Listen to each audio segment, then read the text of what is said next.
1 Samuel 1.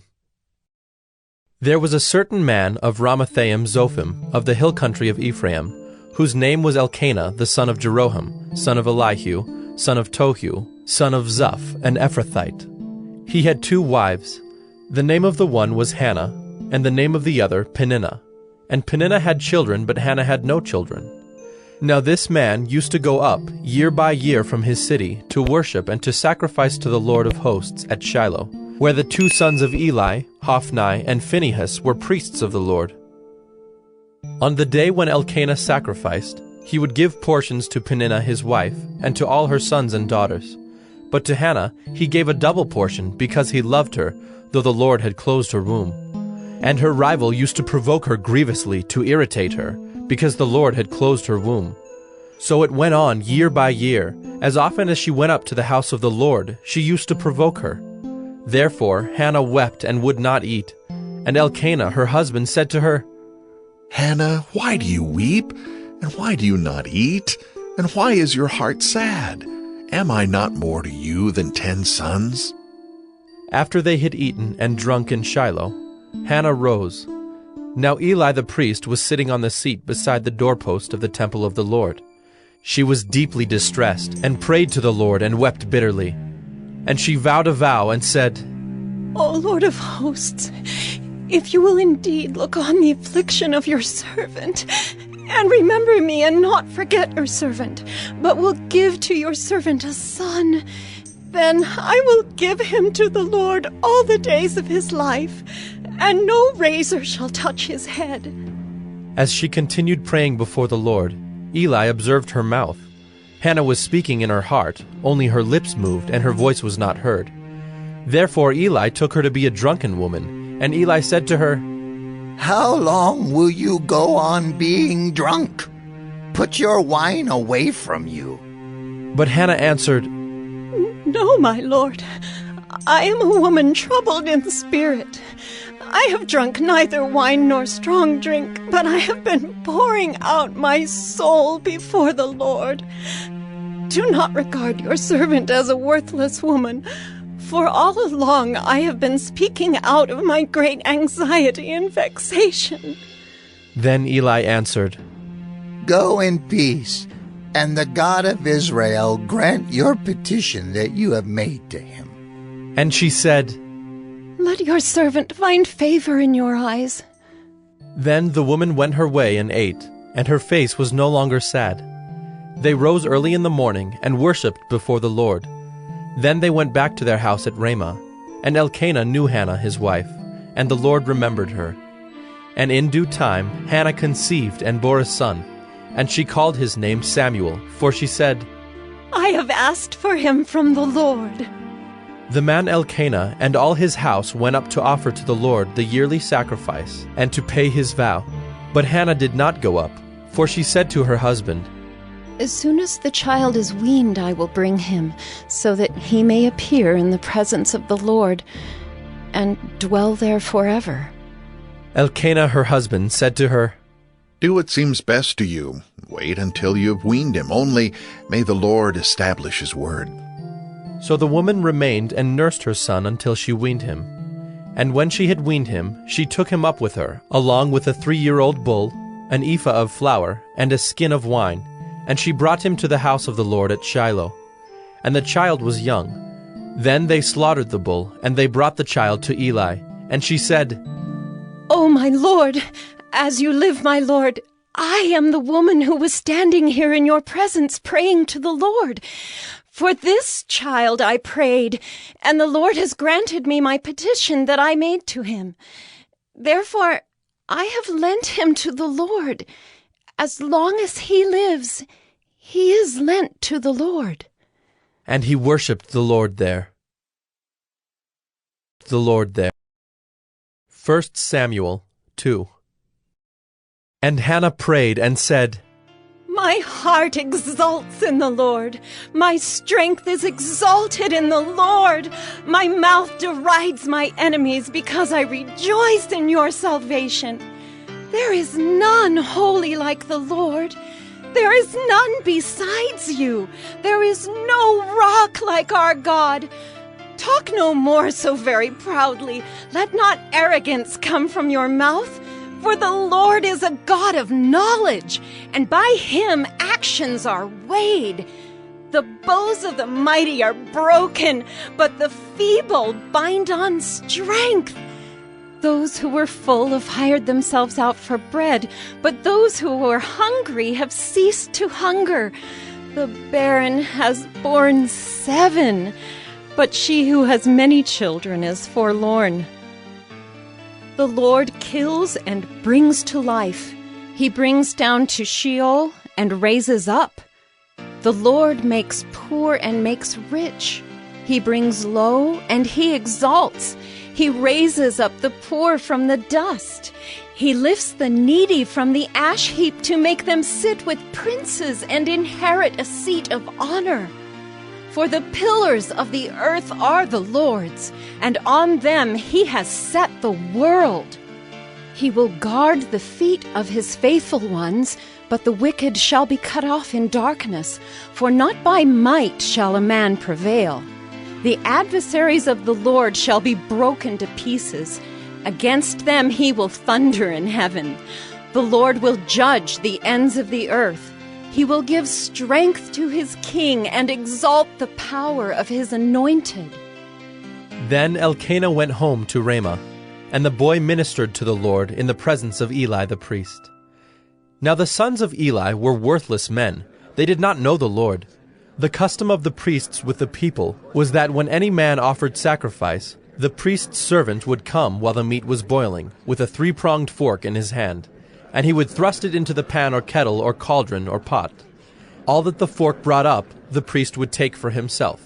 This is what they did at Shiloh to all the Israelites who came there. Moreover, before the fat was burned, the priest's servant would come and say to the man who was sacrificing, "Give meat for the priest to roast, for he will not accept boiled meat from you, but only raw." And if the man said to him, "Let them burn the fat first, and then take as much as you wish," he would say, "No, you must give it now, and if not, I will take it by force." Thus the sin of the young men was very great in the sight of the Lord, for the men treated the offering of the Lord with contempt. Samuel was ministering before the Lord, a boy clothed with a linen ephod. And his mother used to make for him a little robe and take it to him each year when she went up with her husband to offer the yearly sacrifice. Then Eli would bless Elkanah and his wife and say, "May the Lord give you children by this woman, for the petition she asked of the Lord." So then they would return to their home. Indeed, the Lord visited Hannah, and she conceived and bore 3 sons and 2 daughters. And the young man Samuel grew in the presence of the Lord. Now Eli was very old, and he kept hearing all that his sons were doing to all Israel, and how they lay with the women who were serving at the entrance to the tent of meeting. And he said to them, "Why do you do such things? For I hear of your evil dealings from all the people. No, my sons, it is no good report that I hear the people of the Lord spreading abroad. If someone sins against a man, God will mediate for him. But if someone sins against the Lord, who can intercede for him?" But they would not listen to the voice of their father, for it was the will of the Lord to put them to death. Now the young man Samuel continued to grow both in stature and in favor with the Lord, and also with man. And there came a man of God to Eli, and said to him, "Thus the Lord has said, Did I indeed reveal myself to the house of your father when they were in Egypt, subject to the house of Pharaoh? Did I choose him out of all the tribes of Israel to be my priest, to go up to my altar, to burn incense, to wear an ephod before me? I gave to the house of your father all my offerings by fire from the people of Israel. Why then do you scorn my sacrifices and my offerings that I commanded, and honor your sons above me by fattening yourselves on the choicest parts of every offering of my people Israel? Therefore the Lord, the God of Israel, declares, I promised that your house and the house of your father should go in and out before me forever. But now, the Lord declares, far be it from me, for those who honor me I will honor, and those who despise me shall be lightly esteemed. Behold, the days are coming when I will cut off your strength and the strength of your father's house, so that there will not be an old man in your house. Then in distress you will look with envious eye on all the prosperity that shall be bestowed on Israel, and there shall not be an old man in your house forever. The only one of you whom I shall not cut off from my altar shall be spared to weep his eyes out, to grieve his heart, and all the descendants of your house shall die by the sword of men. And this that shall come upon your 2 sons, Hophni and Phinehas, shall be the sign to you. Both of them shall die on the same day. And I will raise up for myself a faithful priest, who shall do according to what is in my heart and in my mind. And I will build him a sure house, and he shall go in and out before my anointed forever. And everyone who is left in your house shall come to implore him for a piece of silver or a loaf of bread, and shall say, Please, put me in one of the priest's places, that I may eat a morsel of bread. 1 Samuel 3. Now the young man Samuel was ministering to the Lord under Eli. And the word of the Lord was rare in those days. There was no frequent vision. At that time Eli, whose eyesight had begun to grow dim so that he could not see, was lying down in his own place. The lamp of God had not yet gone out, and Samuel was lying down in the temple of the Lord, where the ark of God was. Then the Lord called Samuel, and he said, Here I am. And ran to Eli, and said, Here I am, for you called me. But he said, I did not call. Lie down again. So he went and lay down. And the Lord called again, Samuel. And Samuel arose and went to Eli and said, Here I am, for you called me. But he said, I did not call, my son. Lie down again. Now Samuel did not yet know the Lord, and the word of the Lord had not yet been revealed to him. And the Lord called Samuel again the 3rd time. And he arose and went to Eli and said, Here I am, for you called me. Then Eli perceived that the Lord was calling the young man. Therefore Eli said to Samuel, Go, lie down, and if he calls you, you shall say, Speak, Lord, for your servant hears. So Samuel went and lay down in his place. And the Lord came and stood, calling as at other times, Samuel, Samuel. And Samuel said, Speak, for your servant hears. Then the Lord said to Samuel, Behold, I am about to do a thing in Israel at which the 2 ears of everyone who hears it will tingle. On that day I will fulfill against Eli all that I have spoken concerning his house, from beginning to end.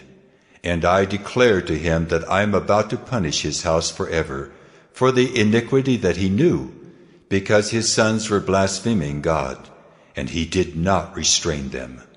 Therefore I swear to the house of Eli, that the iniquity of Eli's house shall not be atoned for by sacrifice or offering forever. Samuel lay until morning. Then he opened the doors of the house of the Lord. And Samuel was afraid to tell the vision to Eli.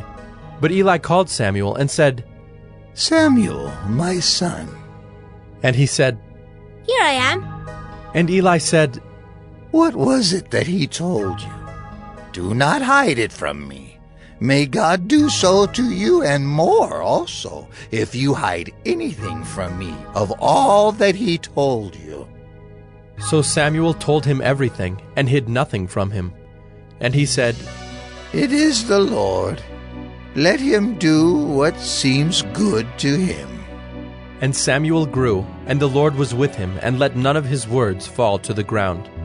And all Israel, from Dan to Beersheba, knew that Samuel was established as a prophet of the Lord. And the Lord appeared again at Shiloh, for the Lord revealed himself to Samuel at Shiloh by the word of the Lord.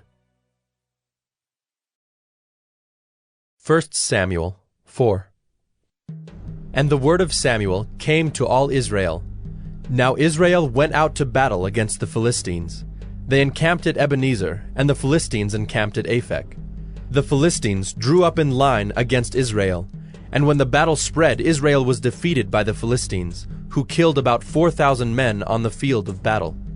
And when the troops came to the camp, the elders of Israel said, "Why has the Lord defeated us today before the Philistines?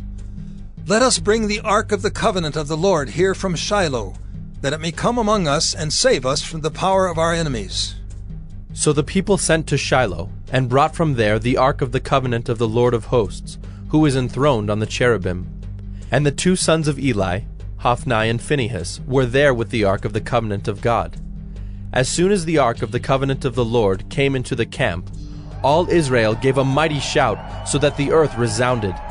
And when the Philistines heard the noise of the shouting, they said, "What does this great shouting in the camp of the Hebrews mean?" And when they learned that the ark of the Lord had come to the camp, the Philistines were afraid, for they said, "A god has come into the camp!"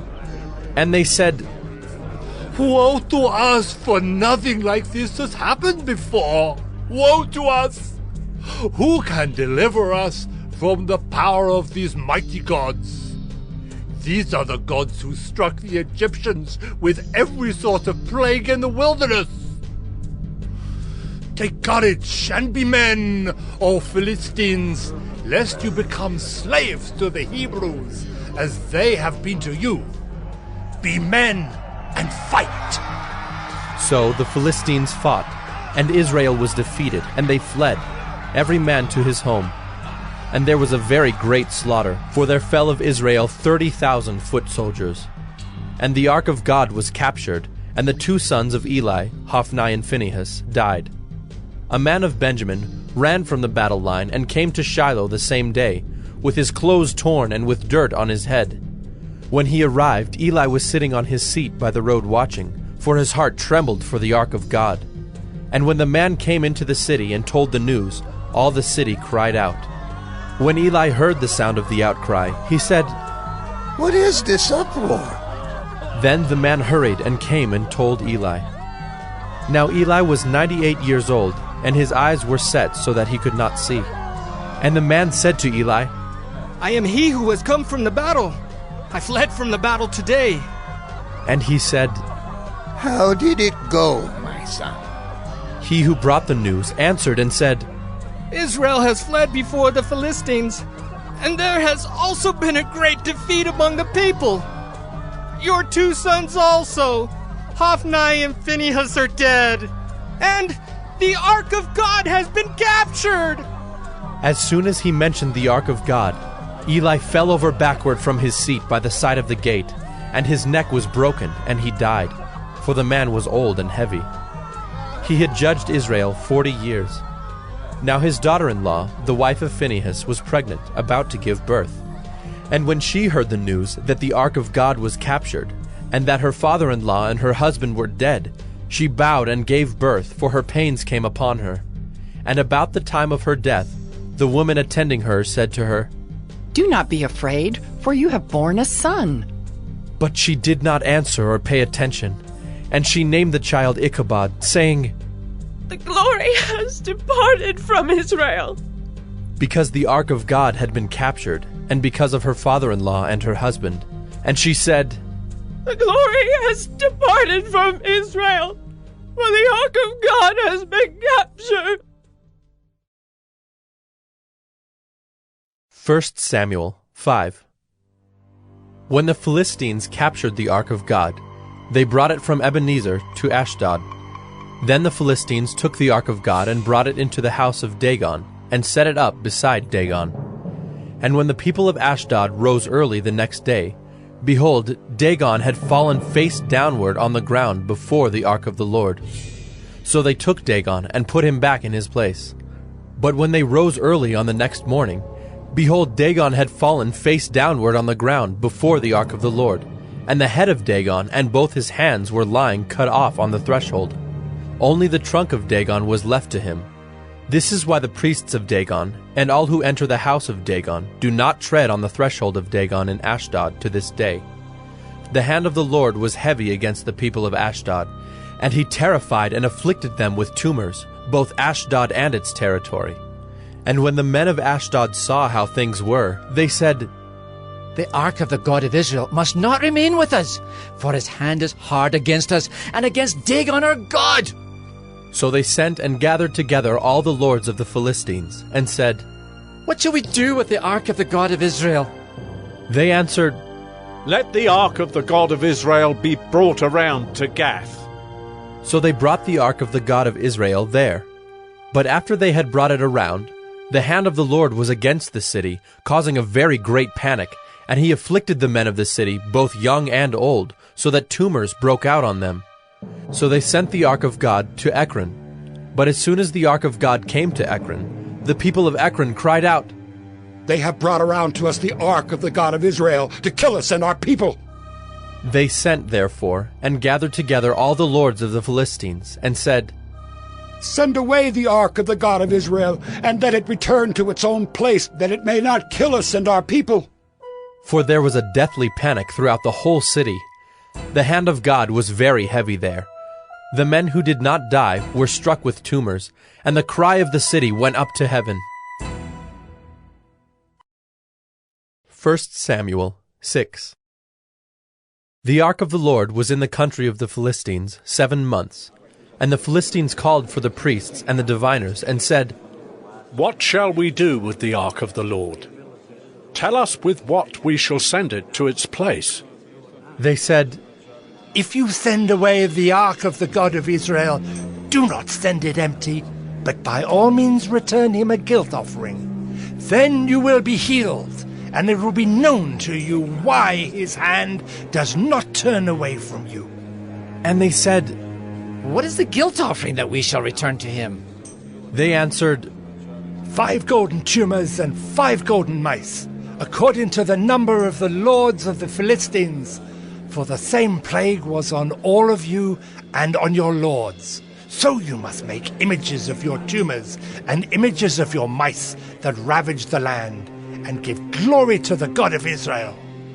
Perhaps he will lighten his hand from off you and your gods and your land. Why should you harden your hearts as the Egyptians and Pharaoh hardened their hearts? After he had dealt severely with them, did they not send the people away, and they departed? Now then, take and prepare a new cart, and 2 milk cows on which there has never come a yoke, and yoke the cows to the cart, but take their calves home away from them. And take the ark of the Lord, and place it on the cart, and put in a box at its side the figures of gold, which you are returning to him as a guilt offering. Then send it off, and let it go its way, and watch. If it goes up on the way to its own land, to Beth-Shemesh, then it is he who has done us this great harm.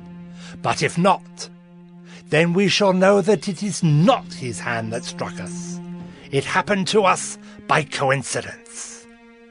The men did so, and took 2 milk cows, and yoked them to the cart, and shut up their calves at home. And they put the ark of the Lord on the cart, and the box with the golden mice, and the images of their tumors. And the cows went straight in the direction of Beth-Shemesh, along one highway, lowing as they went. They turned neither to the right nor to the left, and the lords of the Philistines went after them as far as the border of Beth-Shemesh. Now the people of Beth-Shemesh were reaping their wheat harvest in the valley. And when they lifted up their eyes and saw the ark, they rejoiced to see it.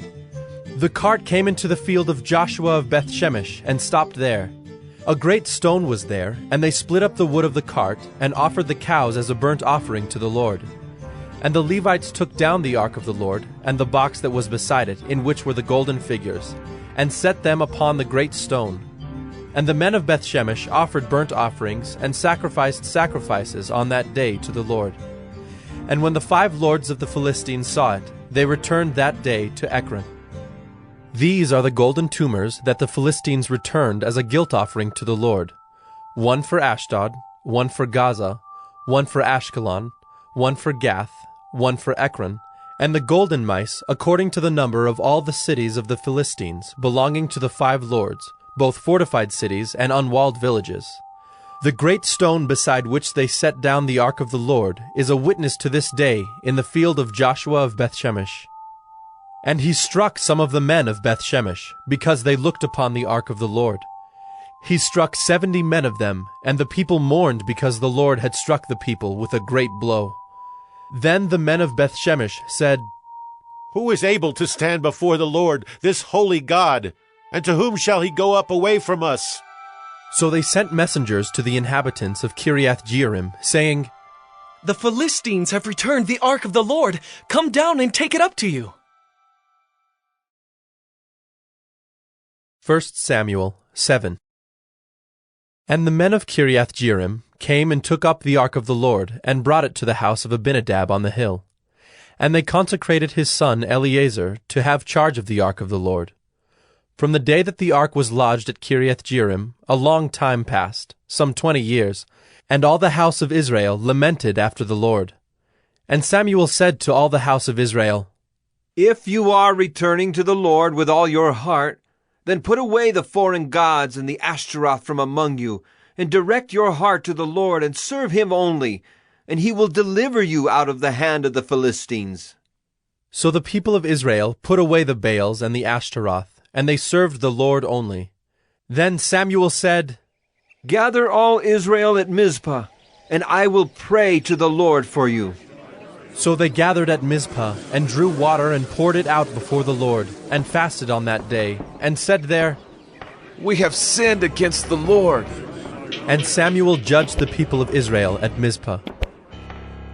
Now when the Philistines heard that the people of Israel had gathered at Mizpah, the lords of the Philistines went up against Israel. And when the people of Israel heard of it, they were afraid of the Philistines.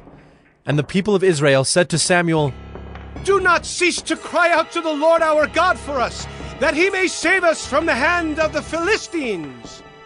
So Samuel took a nursing lamb and offered it as a whole burnt offering to the Lord. And Samuel cried out to the Lord for Israel, and the Lord answered him. As Samuel was offering up the burnt offering, the Philistines drew near to attack Israel, but the Lord thundered with a mighty sound that day against the Philistines, and threw them into confusion, and they were routed before Israel. And the men of Israel went out from Mizpah, and pursued the Philistines, and struck them as far as below Bethkar. Then Samuel took a stone, and set it up between Mizpah and Shen, and called its name Ebenezer. For he said, Till now the Lord has helped us. So the Philistines were subdued, and did not again enter the territory of Israel. And the hand of the Lord was against the Philistines all the days of Samuel. The cities that the Philistines had taken from Israel were restored to Israel, from Ekron to Gath, and Israel delivered their territory from the hand of the Philistines. There was peace also between Israel and the Amorites. Samuel judged Israel all the days of his life, and he went on a circuit year by year to Bethel, Gilgal, and Mizpah, and he judged Israel in all these places. Then he would return to Ramah, for his home was there, and there also he judged Israel. And he built there an altar to the Lord. 1 Samuel 8. When Samuel became old, he made his sons judges over Israel. The name of his firstborn son was Joel, and the name of his second Abijah. They were judges in Beersheba. Yet his sons did not walk in his ways, but turned aside after gain. They took bribes and perverted justice. Then all the elders of Israel gathered together, and came to Samuel at Ramah, and said to him, Behold, you are old, and your sons do not walk in your ways.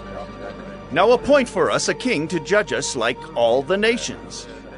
But the thing displeased Samuel when they said, Give us a king to judge us. And Samuel prayed to the Lord. And the Lord said to Samuel, Obey the voice of the people in all that they say to you, for they have not rejected you, but they have rejected me from being king over them, according to all the deeds that they have done, from the day I brought them up out of Egypt even to this day, forsaking me and serving other gods, so they are also doing to you. Now then obey their voice. Only you shall solemnly warn them, and show them the ways of the king who shall reign over them. So Samuel told all the words of the Lord to the people who were asking for a king from him. He said, These will be the ways of the king who will reign over you. He will take your sons and appoint them to his chariots, and to be his horsemen, and to run before his chariots. And he will appoint for himself commanders of thousands and commanders of 50s, and some to plow his ground and to reap his harvest, and to make his implements of war and the equipment of his chariots. He will take your daughters to be perfumers and cooks and bakers. He will take the best of your fields and vineyards and olive orchards and give them to his servants. He will take the 10th of your grain and of your vineyards and give it to his officers and to his servants. He will take your male servants and female servants and the best of your young men and your donkeys and put them to his work. He will take the 10th of your flocks, and you shall be his slaves. And in that day you will cry out because of your king, whom you have chosen for yourselves, but the Lord will not answer you in that day. But the people refused to obey the voice of Samuel, and they said, No, but there shall be a king over us, that we also may be like all the nations, and that our king may judge us and go out before us and fight our battles. And when Samuel had heard all the words of the people, he repeated them in the ears of the Lord. And the Lord said to Samuel, Obey their voice and make them a king. Samuel then said to the men of Israel, Go, every man to his city. 1 Samuel 9. There was a man of Benjamin whose name was Kish, the son of Abiel, son of Zerah, son of Bechorath, son of Aphiah, a Benjaminite, a man of wealth. And he had a son whose name was Saul, a handsome young man. There was not a man among the people of Israel more handsome than he. From his shoulders upward he was taller than any of the people. Now the donkeys of Kish, Saul's father, were lost. So Kish said to Saul his son, Take one of the young men with you, and arise. Go and look for the donkeys. And he passed through the hill country of Ephraim, and passed through the land of Shalisha, but they did not find them. And they passed through the land of Shaalim, but they were not there. Then they passed through the land of Benjamin, but did not find them. When they came to the land of Zuph, Saul said to his servant who was with him, Come, let us go back, lest my father cease to care about the donkeys and become anxious about us. But he said to him, Behold, there is a man of God in this city, and he is a man who is held in honor. All that he says comes true. So now let us go there. Perhaps he can tell us the way we should go. Then Saul said to his servant, But if we go, what can we bring the man? For the bread in our sacks is gone, and there is no present to bring to the man of God. What do we have? The servant answered Saul again, Here, I have with me 1/4 shekel of silver, and I will give it to the man of God to tell us our way. Formerly in Israel, when a man went to inquire of God, he said, Come, let us go to the seer, for today's prophet was formerly called a seer. And Saul said to his servant, Well said. Come, let us go.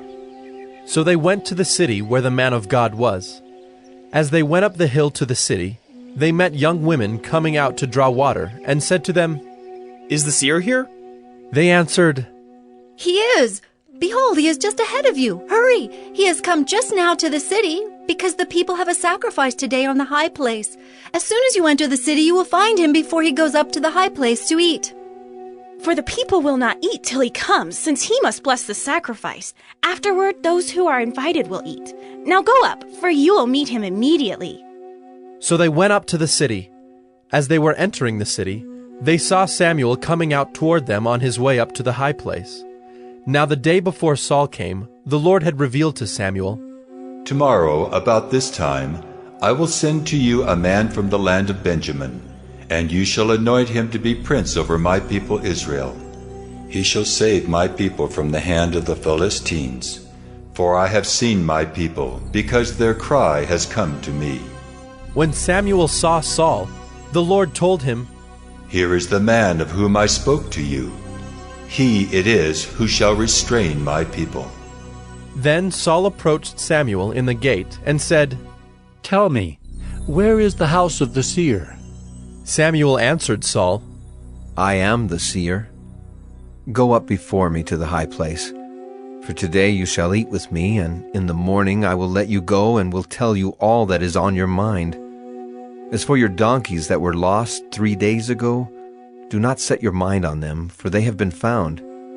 And for whom is all that is desirable in Israel? Is it not for you and for all your father's house?" Saul answered, "Am I not a Benjaminite, from the least of the tribes of Israel? And is not my clan the humblest of all the clans of the tribe of Benjamin? Why then have you spoken to me in this way?" Then Samuel took Saul and his young men, and brought them into the hall, and gave them a place at the head of those who had been invited, who were about 30 persons. And Samuel said to the cook, "Bring the portion I gave you, of which I said to you, put it aside." So the cook took up the leg and what was on it, and set them before Saul. And Samuel said, "See, what was kept is set before you. Eat, because it was kept for you until the hour appointed, that you might eat with the guests." So Saul ate with Samuel that day. And when they came down from the high place into the city, a bed was spread for Saul on the roof, and he lay down to sleep. Then at the break of dawn, Samuel called to Saul on the roof, "Up, that I may send you on your way." So Saul arose, and both he and Samuel went out into the street. As they were going down to the outskirts of the city, Samuel said to Saul, "Tell the servant to pass on before us, and when he has passed on, stop here yourself for a while, that I may make known to you the word of God." 1 Samuel 10. Then Samuel took a flask of oil, and poured it on his head, and kissed him, and said, "Has not the Lord anointed you to be prince over his people Israel? And you shall reign over the people of the Lord, and you will save them from the hand of their surrounding enemies. And this shall be the sign to you that the Lord has anointed you to be prince over his heritage. When you depart from me today, you will meet 2 men by Rachel's tomb in the territory of Benjamin at Zelzah, and they will say to you, 'The donkeys that you went to seek are found, and now your father has ceased to care about the donkeys and is anxious about you, saying, What shall I do about my son?' Then you shall go on from there farther and come to the oak of Tabor. 3 men going up to God at Bethel will meet you there, one carrying 3 young goats, another carrying 3 loaves of bread, and another carrying a skin of wine. And they will greet you and give you 2 loaves of bread, which you shall accept from their hand. After that you shall come to Gibeath Elohim, where there is a garrison of the Philistines.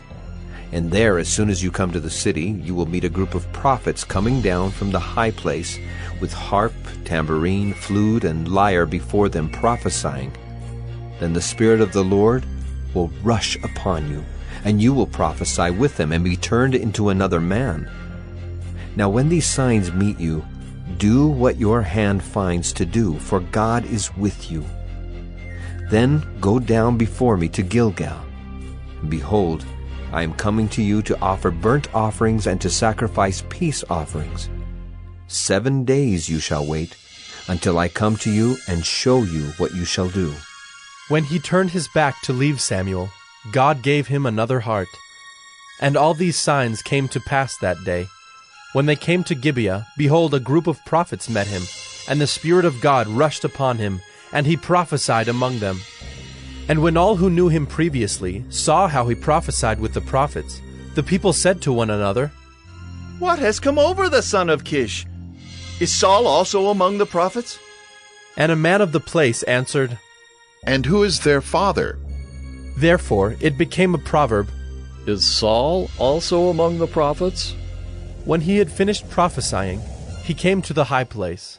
Saul's uncle said to him and to his servant, "Where did you go?" And he said, "To seek the donkeys.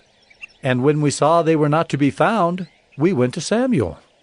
And Saul's uncle said, "Please tell me what Samuel said to you."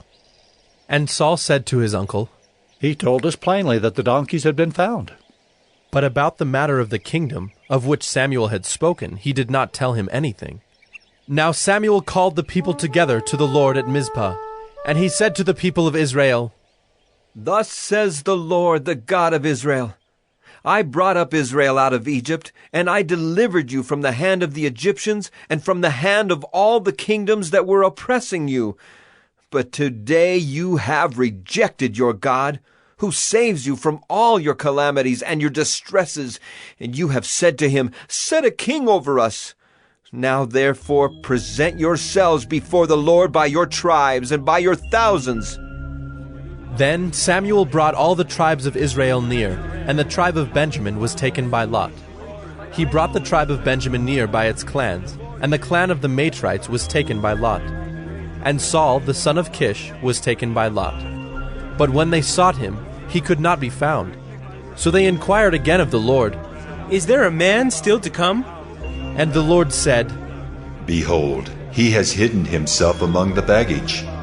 Then they ran and took him from there.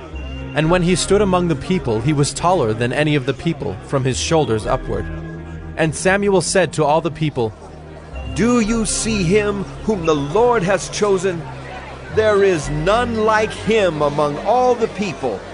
And all the people shouted, Long live the king!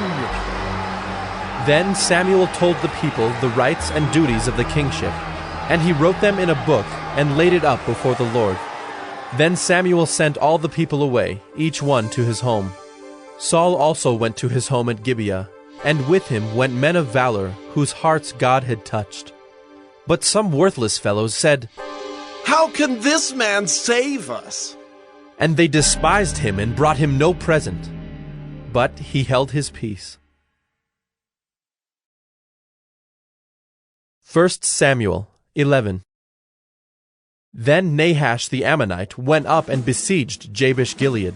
And all the men of Jabesh said to Nahash, Make a treaty with us, and we will serve you. But Nahash the Ammonite said to them, On this condition, I will make a treaty with you, that I gouge out all your right eyes, and thus bring disgrace on all Israel. The elders of Jabesh said to him, Give us 7 days' respite, that we may send messengers through all the territory of Israel. Then, if there is no one to save us, we will give ourselves up to you. When the messengers came to Gibeah of Saul, they reported the matter in the ears of the people, and all the people wept aloud. Now behold, Saul was coming from the field behind the oxen, and Saul said, What is wrong with the people that they are weeping? So they told him the news of the men of Jabesh. And the Spirit of God rushed upon Saul when he heard these words, and his anger was greatly kindled. He took a yoke of oxen and cut them in pieces, and sent them throughout all the territory of Israel by the hand of messengers, saying, Whoever does not come out after Saul and Samuel, so shall it be done to his oxen. Then the dread of the Lord fell upon the people, and they came out as one man. When he mustered them at Bezek, the people of Israel were 300,000, and the men of Judah 30,000. And they said to the messengers who had come, Thus shall you say to the men of Jabesh-Gilead, Tomorrow by the time the sun is hot, you shall have deliverance. When the messengers came and told the men of Jabesh, they were glad. Therefore the men of Jabesh said, Tomorrow we will give ourselves up to you, and you may do to us whatever seems good to you. And the next day Saul put the people in 3 companies. And they came into the midst of the camp in the morning watch, and struck down the Ammonites until the heat of the day. And those who survived were scattered, so that no 2 of them were left together. Then the people said to Samuel, Who is it that said, Shall Saul reign over us? Bring the men, that we may put them to death. But Saul said, Not a man shall be put to death this day, for today the Lord has worked salvation in Israel. Then Samuel said to the people, Come, let us go to Gilgal, and there renew the kingdom. So all the people went to Gilgal, and there they made Saul king before the Lord in Gilgal. There they sacrificed peace offerings before the Lord, and there Saul and all the men of Israel rejoiced greatly. 1 Samuel 12. And Samuel said to all Israel, Behold, I have obeyed your voice in all that you have said to me, and have made a king over you. And now, behold, the king walks before you, and I am old and gray, and behold, my sons are with you. I have walked before you from my youth until this day. Here I am, testify against me before the Lord and before his anointed. Whose ox have I taken, or whose donkey have I taken? Or whom have I defrauded? Whom have I oppressed? Or from whose hand have I taken a bribe to blind my eyes with it? Testify against me, and I will restore it to you. They said, You have not defrauded us, or oppressed us, or taken anything from any man's hand. And he said to them, The Lord is witness against you, and his anointed is witness this day that you have not found anything in my hand. And they said, He is witness. And Samuel said to the people, The Lord is witness, who appointed Moses and Aaron, and brought your fathers up out of the land of Egypt. Now, therefore, stand still, that I may plead with you before the Lord concerning all the righteous deeds of the Lord that he performed for you and for your fathers. When Jacob went into Egypt, and the Egyptians oppressed them, then your fathers cried out to the Lord, and the Lord sent Moses and Aaron, who brought your fathers out of Egypt and made them dwell in this place. But they forgot the Lord their God, and he sold them into the hand of Sisera, commander of the army of Hazor, and into the hand of the Philistines, and into the hand of the king of Moab. And they fought against them. And they cried out to the Lord and said, We have sinned, because we have forsaken the Lord, and have served the Baals and the Ashtaroth. But now deliver us out of the hand of our enemies, that we may serve you. And the Lord sent Jerubbaal and Barak and Jephthah and Samuel, and delivered you out of the hand of your enemies on every side, and you lived in safety. And when you saw that Nahash the king of the Ammonites came against you, you said to me, No, but a king shall reign over us, when the Lord your God was your king. And now behold the king whom you have chosen, for whom you have asked. Behold, the Lord has set a king over you. If you will fear the Lord and serve him and obey his voice, and not rebel against the commandment of the Lord, and if both you and the king who reigns over you will follow the Lord your God, it will be well. But if you will not obey the voice of the Lord, but rebel against the commandment of the Lord, then the hand of the Lord will be against you and your king. Now therefore stand still and see this great thing that the Lord will do before your eyes. Is it not wheat harvest today?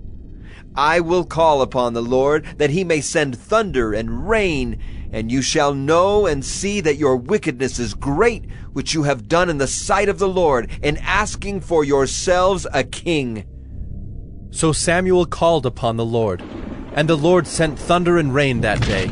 And all the people greatly feared the Lord and Samuel. And all the people said to Samuel, Pray for your servants to the Lord your God, that we may not die. For we have added to all our sins this evil, to ask for ourselves a king. And Samuel said to the people, Do not be afraid. You have done all this evil. Yet do not turn aside from following the Lord, but serve the Lord with all your heart. And do not turn aside after empty things that cannot profit or deliver, for they are empty. For the Lord will not forsake his people for his great name's sake, because it has pleased the Lord to make you a people for himself. Moreover, as for me, far be it from me that I should sin against the Lord by ceasing to pray for you, and I will instruct you in the good and the right way. Only fear the Lord and serve him faithfully with all your heart. For consider what great things he has done for you. But if you still do wickedly, you shall be swept away, both you and your king. 1 Samuel 13. Saul was years old when he began to reign, and he reigned 2 years over Israel. Saul chose 3,000 men of Israel. 2,000 were with Saul in Michmash and the hill country of Bethel, and 1,000 were with Jonathan in Gibeah of Benjamin. The rest of the people he sent home, every man to his tent. Jonathan defeated the garrison of the Philistines that was at Gibeah, and the Philistines heard of it. And Saul blew the trumpet throughout all the land, saying, Let the Hebrews hear! And all Israel heard it said that Saul had defeated the garrison of the Philistines, and also that Israel had become a stench to the Philistines. And the people were called out to join Saul at Gilgal. And the Philistines mustered to fight with Israel 30,000 chariots and 6,000 horsemen and troops, like the sand on the seashore in multitude. They came up and encamped in Michmash, to the east of Bethaven. When the men of Israel saw that they were in trouble, for the people were hard pressed, the people hid themselves in caves, and in holes, and in rocks, and in tombs, and in cisterns. And some Hebrews crossed the fords of the Jordan to the land of Gad and Gilead. Saul was still at Gilgal, and all the people followed him trembling. He waited 7 days, the time appointed by Samuel. But Samuel did not come to Gilgal, and the people were scattering from him. So Saul said, "Bring the burnt offering here to me, and the peace offerings." And he offered the burnt offering. As soon as he had finished offering the burnt offering, behold, Samuel came, and Saul went out to meet him and greet him. Samuel said, "What have you done?" And Saul said, "When I saw that the people were scattering from me, and that you did not come within the days appointed, and that the Philistines had mustered at Michmash, I said, now the Philistines will come down against me at Gilgal, and I have not sought the favor of the Lord. So I forced myself and offered the burnt offering." And Samuel said to Saul, "You have done foolishly. You have not kept the command of the Lord your God with which he commanded you. For then the Lord would have established your kingdom over Israel forever. But now your kingdom shall not continue. The Lord has sought out a man after his own heart, and the Lord has commanded him to be prince over his people, because you have not kept what the Lord commanded you." And Samuel arose and went up from Gilgal. The rest of the people went up after Saul to meet the army. They went up from Gilgal to Gibeah of Benjamin, and Saul numbered the people who were present with him, about 600 men. And Saul and Jonathan his son, and the people who were present with them, stayed in Gibeah of Benjamin, but the Philistines encamped in Michmash. And raiders came out of the camp of the Philistines in 3 companies. One company turned toward Ophrah, to the land of Shual. Another company turned toward Beth-horon. And another company turned toward the border that looks down on the valley of Zeboim, toward the wilderness. Now there was no blacksmith to be found throughout all the land of Israel, for the Philistines said, "Lest the Hebrews make themselves swords or spears." But every one of the Israelites went down to the Philistines to sharpen his plowshare, his mattock, his axe, or his sickle. And the charge was 2/3 of a shekel for the plowshares and for the mattocks, and 1/3 of a shekel for sharpening the axes and for setting the goads. So on the day of the battle there was neither sword nor spear found in the hand of any of the people with Saul and Jonathan, but Saul and Jonathan his son had them. And the garrison of the Philistines went out to the pass of Michmash. 1 Samuel 14. One day Jonathan, the son of Saul, said to the young man who carried his armor, "Come, let us go over to the Philistine garrison on the other side." But he did not tell his father. Saul was staying in the outskirts of Gibeah in the pomegranate cave at Migron. The people who were with him were about 600 men, including Ahijah the son of Ahitub, Ichabod's brother, son of Phinehas, son of Eli, the priest of the Lord in Shiloh, wearing an ephod. And the people did not know that Jonathan had gone. Within the passes by which Jonathan sought to go over to the Philistine garrison, there was a rocky crag on the one side and a rocky crag on the other side. The name of the one was Bozez, and the name of the other Sina. The one crag rose on the north in front of Michmash, and the other on the south in front of Geba. Jonathan said to the young man who carried his armor, "Come, let us go over to the garrison of these uncircumcised. It may be that the Lord will work for us, for nothing can hinder the Lord from saving by many or by few." And his armor-bearer said to him, "Do all that is in your heart. Do as you wish. Behold, I am with you heart and soul." Then Jonathan said, "Behold, we will cross over to the men, and we will show ourselves to them. If they say to us, 'Wait until we come to you,' then we will stand still in our place, and we will not go up to them. But if they say, 'Come up to us,' then we will go up, for the Lord has given them into our hand, and this shall be the sign to us." So both of them showed themselves to the garrison of the Philistines. And the Philistines said, "Look, Hebrews are coming out of the holes where they have hidden themselves." And the men of the garrison hailed Jonathan and his armor-bearer, and said, "Come up to us, and we will show you a thing." And Jonathan said to his armor-bearer, "Come up after me, for the Lord has given them into the hand of Israel." Then Jonathan climbed up on his hands and feet, and his armor-bearer after him. And they fell before Jonathan, and his armor-bearer killed them after him. And that first strike which Jonathan and his armor-bearer made killed about 20 men within, as it were half a furrow's length in an acre of land. And there was a panic in the camp, in the field, and among all the people. The garrison and even the raiders trembled, the earth quaked, and it became a very great panic. And the watchmen of Saul and Gibeah of Benjamin looked, and behold, the multitude was dispersing here and there. Then Saul said to the people who were with him, "Count, and see who has gone from us." And when they had counted, behold, Jonathan and his armor-bearer were not there. So Saul said to Ahijah, "Bring the ark of God here."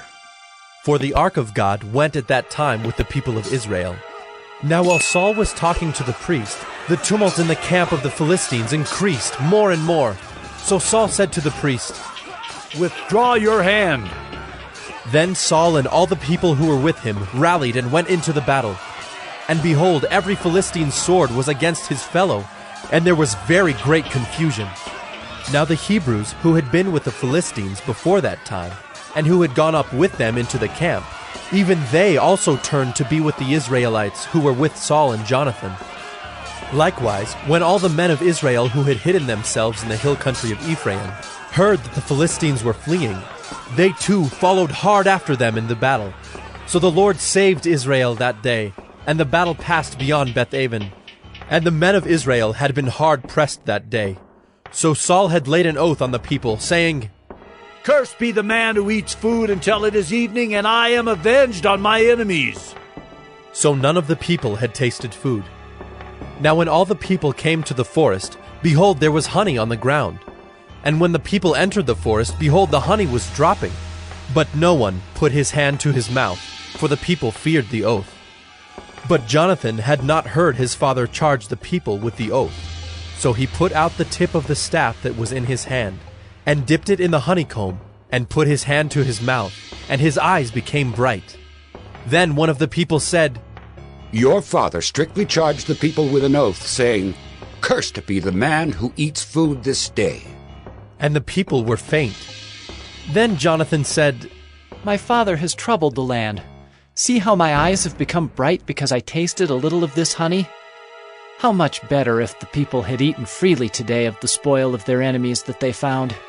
For now the defeat among the Philistines has not been great." They struck down the Philistines that day from Michmash to Ajalon, and the people were very faint. The people pounced on the spoil, and took sheep and oxen and calves, and slaughtered them on the ground, and the people ate them with the blood. Then they told Saul, "Behold, the people are sinning against the Lord by eating with the blood." And he said, "You have dealt treacherously. Roll a great stone to me here." And Saul said, "Disperse yourselves among the people, and say to them, 'Let every man bring his ox or his sheep, and slaughter them here and eat. And do not sin against the Lord by eating with the blood.'" So every one of the people brought his ox with him that night, and they slaughtered them there. And Saul built an altar to the Lord. It was the first altar that he built to the Lord. Then Saul said, "Let us go down after the Philistines by night, and plunder them until the morning light. Let us not leave a man of them." And they said, "Do whatever seems good to you." But the priest said, "Let us draw near to God here." And Saul inquired of God, "Shall I go down after the Philistines? Will you give them into the hand of Israel?" But he did not answer him that day. And Saul said, "Come here, all you leaders of the people, and know and see how this sin has arisen today. For as the Lord lives who saves Israel, though it be in Jonathan my son, he shall surely die." But there was not a man among the people who answered him. Then he said to all Israel, You shall be on one side, and I and Jonathan my son will be on the other side. And the people said to Saul, Do what seems good to you. Therefore Saul said, O Lord God of Israel, why have you not answered your servant this day? If this guilt is in me or in Jonathan my son, O Lord God of Israel, give Urim. But if this guilt is in your people Israel, give Thummim. And Jonathan and Saul were taken, but the people escaped. Then Saul said, Cast the lot between me and my son Jonathan. And Jonathan was taken. Then Saul said to Jonathan, Tell me what you have done. And Jonathan told him, I tasted a little honey with the tip of the staff that was in my hand.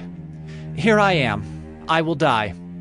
And Saul said, God do so to me and more also. You shall surely die, Jonathan. Then the people said to Saul, Shall Jonathan die, who has worked this great salvation in Israel? Far from it. As the Lord lives, there shall not one hair of his head fall to the ground, for he has worked with God this day. So the people ransomed Jonathan, so that he did not die. Then Saul went up from pursuing the Philistines, and the Philistines went to their own place. When Saul had taken the kingship over Israel, he fought against all his enemies on every side, against Moab, against the Ammonites, against Edom, against the kings of Zobah, and against the Philistines. Wherever he turned, he routed them. And he did valiantly, and struck the Amalekites, and delivered Israel out of the hands of those who plundered them. Now the sons of Saul were Jonathan, Ishvi, and Malchishua, and the names of his 2 daughters were these. The name of the firstborn was Merab, and the name of the younger, Michal. And the name of Saul's wife was Ahinoam, the daughter of Ahimaaz. And the name of the commander of his army was Abner, the son of Ner, Saul's uncle. Kish was the father of Saul, and Ner, the father of Abner, was the son of Abiel. There was hard fighting against the Philistines all the days of Saul. And when Saul saw any strong man, or any valiant man, he attached him to himself. 1 Samuel 15. And Samuel said to Saul, The Lord sent me to anoint you king over his people Israel. Now therefore listen to the words of the Lord. Thus says the Lord of hosts, I have noted what Amalek did to Israel in opposing them on the way when they came up out of Egypt. Now go and strike Amalek and devote to destruction all that they have. Do not spare them, but kill both man and woman, child and infant, ox and sheep, camel and donkey. So Saul summoned the people and numbered them in Telaim, 200,000 men on foot, and 10,000 men of Judah. And Saul came to the city of Amalek, and lay in wait in the valley. Then Saul said to the Kenites, Go, depart, go down from among the Amalekites, lest I destroy you with them. For you showed kindness to all the people of Israel when they came up out of Egypt. So the Kenites departed from among the Amalekites. And Saul defeated the Amalekites from Havilah as far as Shur, which is east of Egypt. And he took Agag, the king of the Amalekites, alive, and devoted to destruction all the people with the edge of the sword. But Saul and the people spared Agag and the best of the sheep, and of the oxen, and of the fattened calves and the lambs, and all that was good, and would not utterly destroy them. All that was despised and worthless they devoted to destruction. The word of the Lord came to Samuel. I regret that I have made Saul king, for he has turned back from following me and has not performed my commandments. And Samuel was angry, and he cried to the Lord all night. And Samuel rose early to meet Saul in the morning. And it was told Samuel, Saul came to Carmel, and behold, he set up a monument for himself, and turned and passed on, and went down to Gilgal. And Samuel came to Saul, and Saul said to him, Blessed be you to the Lord. I have performed the commandment of the Lord. And Samuel said, What then is this bleating of the sheep in my ears, and the lowing of the oxen that I hear? Saul said, They have brought them from the Amalekites, for the people spared the best of the sheep and of the oxen to sacrifice to the Lord your God, and the rest we have devoted to destruction. Then Samuel said to Saul, Stop. I will tell you what the Lord said to me this night. And he said to him, Speak. And Samuel said, Though you are little in your own eyes, are you not the head of the tribes of Israel? The Lord anointed you king over Israel. And the Lord sent you on a mission and said, Go, devote to destruction the sinners, the Amalekites, and fight against them until they are consumed. Why then did you not obey the voice of the Lord? Why did you pounce on the spoil and do what was evil in the sight of the Lord? And Saul said to Samuel, I have obeyed the voice of the Lord. I have gone on the mission on which the Lord sent me. I have brought Agag, the king of Amalek, and I have devoted the Amalekites to destruction. But the people took of the spoil sheep and oxen, the best of the things devoted to destruction, to sacrifice to the Lord your God in Gilgal. And Samuel said, Has the Lord as great delight in burnt offerings and sacrifices as in obeying the voice of the Lord? Behold, to obey is better than sacrifice, and to listen than the fat of rams. For rebellion is as the sin of divination, and presumption is as iniquity and idolatry. Because you have rejected the word of the Lord, he has also rejected you from being king. Saul said to Samuel, I have sinned, for I have transgressed the commandment of the Lord in your words, because I feared the people and obeyed their voice. Now therefore, please, pardon my sin and return with me, that I may worship the Lord. And Samuel said to Saul, I will not return with you, for you have rejected the word of the Lord, and the Lord has rejected you from being king over Israel. As Samuel turned to go away, Saul seized the skirt of his robe, and it tore. And Samuel said to him, The Lord has torn the kingdom of Israel from you this day, and has given it to a neighbor of yours who is better than you. And also the glory of Israel will not lie or have regret, for he is not a man that he should have regret. Then he said, I have sinned. Yet honor me now before the elders of my people and before Israel, and return with me, that I may bow before the Lord your God. So Samuel turned back after Saul, and Saul bowed before the Lord. Then Samuel said, Bring here to me Agag, the king of the Amalekites. And Agag came to him cheerfully. Agag said, Surely the bitterness of death is past. And Samuel said, As your sword has made women childless, so shall your mother be childless among women. And Samuel hacked Agag to pieces before the Lord in Gilgal. Then Samuel went to Ramah, and Saul went up to his house in Gibeah of Saul. And Samuel did not see Saul again until the day of his death. But Samuel grieved over Saul, and the Lord regretted that he had made Saul king over Israel. 1 Samuel 16. The Lord said to Samuel, How long will you grieve over Saul, since I have rejected him from being king over Israel? Fill your horn with oil and go. I will send you to Jesse the Bethlehemite, for I have provided for myself a king among his sons. And Samuel said, How can I go? If Saul hears it, he will kill me. And the Lord said, Take a heifer with you and say, I have come to sacrifice to the Lord. And invite Jesse to the sacrifice, and I will show you what you shall do. And you shall anoint for me him whom I declare to you. Samuel did what the Lord commanded, and came to Bethlehem. The elders of the city came to meet him, trembling, and said, Do you come peaceably?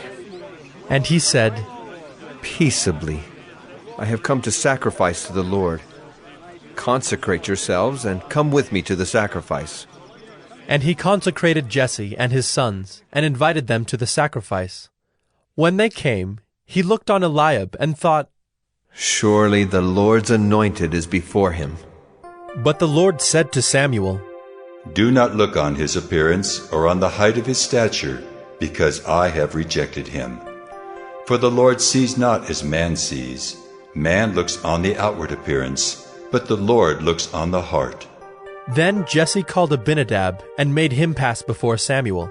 And he said, Neither has the Lord chosen this one. Then Jesse made Shammah pass by, and he said, Neither has the Lord chosen this one. And Jesse made 7 of his sons pass before Samuel. And Samuel said to Jesse, The Lord has not chosen these.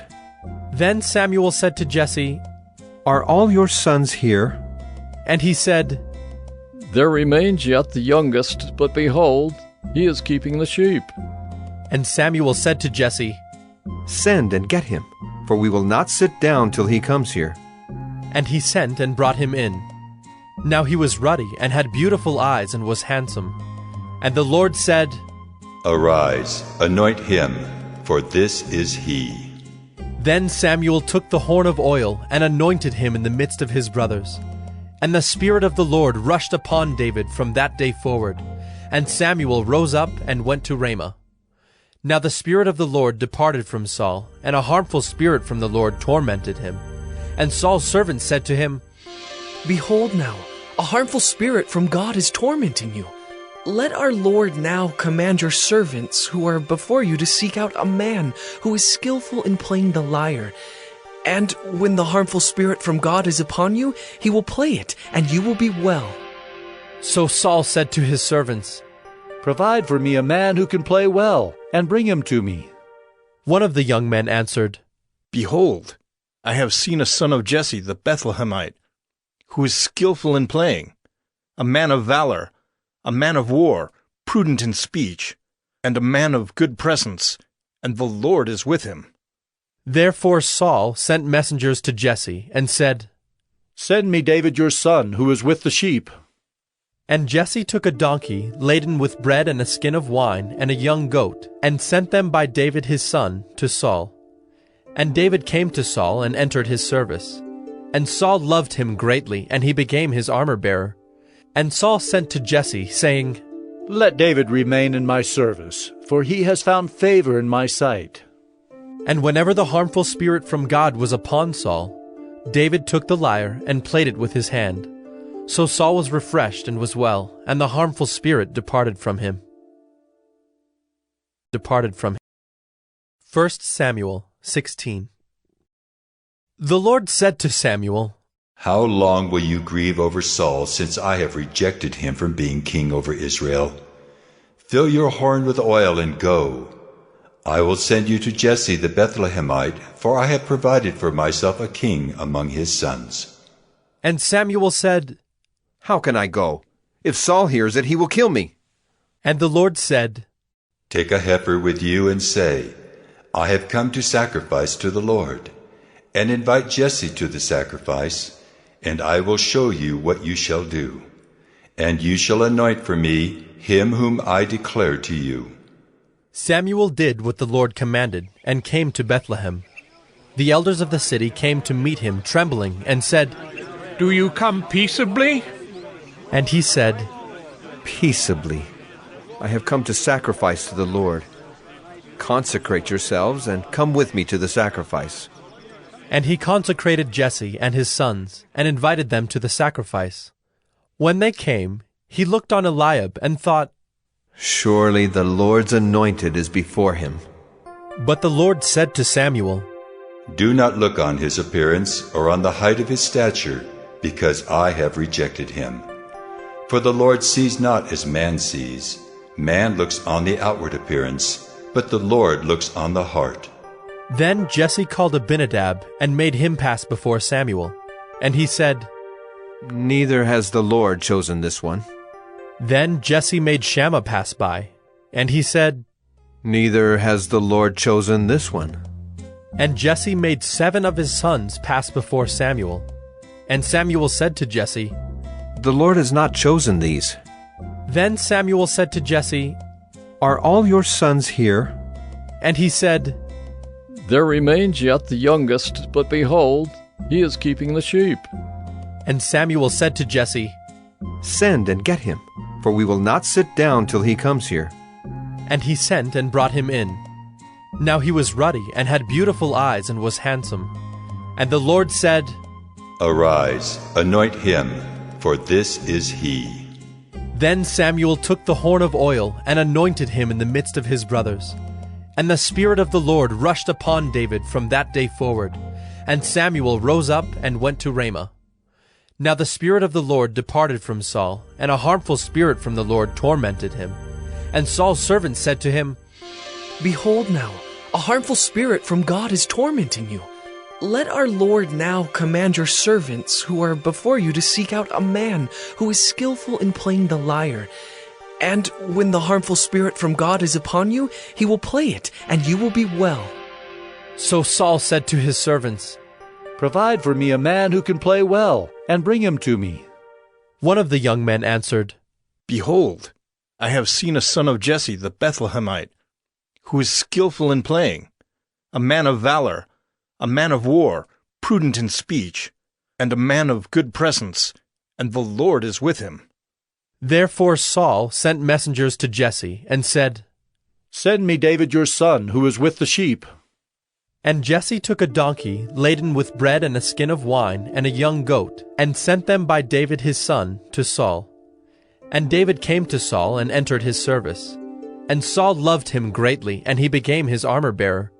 And Saul sent to Jesse, saying, Let David remain in my service, for he has found favor in my sight. And whenever the harmful spirit from God was upon Saul, David took the lyre and played it with his hand. So Saul was refreshed and was well, and the harmful spirit departed from him. 1 Samuel 17. Now the Philistines gathered their armies for battle, and they were gathered at Socoh, which belongs to Judah, and encamped between Socoh and Azekah, in Ephes-dammim. And Saul and the men of Israel were gathered and encamped in the valley of Elah, and drew up in line of battle against the Philistines. And the Philistines stood on the mountain on the one side, and Israel stood on the mountain on the other side, with a valley between them. And there came out from the camp of the Philistines a champion named Goliath of Gath, whose height was 6 cubits and a span. He had a helmet of bronze on his head, and he was armed with a coat of mail, and the weight of the coat was 5,000 shekels of bronze. And he had bronze armor on his legs, and a javelin of bronze slung between his shoulders. The shaft of his spear was like a weaver's beam, and his spear's head weighed 600 shekels of iron. And his shield-bearer went before him. He stood and shouted to the ranks of Israel, Why have you come down to draw up for battle? Am I not a Philistine? And are you not servants of Saul? Choose a man for yourselves, and let him come down to me. If he is able to fight with me and kill me, then we will be your servants. But if I prevail against him and kill him, then you shall be our servants and serve us. And the Philistine said, I defy the ranks of Israel this day. Give me a man, that we may fight together. When Saul and all Israel heard these words of the Philistine, they were dismayed and greatly afraid. Now David was the son of an Ephrathite of Bethlehem in Judah, named Jesse, who had 8 sons. In the days of Saul, the man was already old and advanced in years. The 3 oldest sons of Jesse had followed Saul to the battle, and the names of his 3 sons who went to the battle were Eliab, the firstborn, and next to him Abinadab, and the third Shammah. David was the youngest. The 3 eldest followed Saul, but David went back and forth from Saul to feed his father's sheep at Bethlehem. For 40 days the Philistine came forward and took his stand, morning and evening. And Jesse said to David his son, Take for your brothers an ephah of this parched grain and these 10 loaves, and carry them quickly to the camp to your brothers. Also take these 10 cheeses to the commander of their 1,000. See if your brothers are well, and bring some token from them. Now Saul and they, and all the men of Israel, were in the valley of Elah, fighting with the Philistines. And David rose early in the morning, and left the sheep with a keeper, and took the provisions, and went, as Jesse had commanded him. And he came to the encampment as the host was going out to the battle line, shouting the war cry. And Israel and the Philistines drew up for battle, army against army. And David left the things in charge of the keeper of the baggage, and ran to the ranks, and went and greeted his brothers. As he talked with them, behold, the champion, the Philistine of Gath, Goliath by name, came up out of the ranks of the Philistines, and spoke the same words as before. And David heard him. All the men of Israel, when they saw the man, fled from him, and were much afraid. And the men of Israel said, "Have you seen this man who has come up? Surely he has come up to defy Israel. And the king will enrich the man who kills him with great riches, and will give him his daughter, and make his father's house free in Israel." And David said to the men who stood by him, "What shall be done for the man who kills this Philistine, and takes away the reproach from Israel?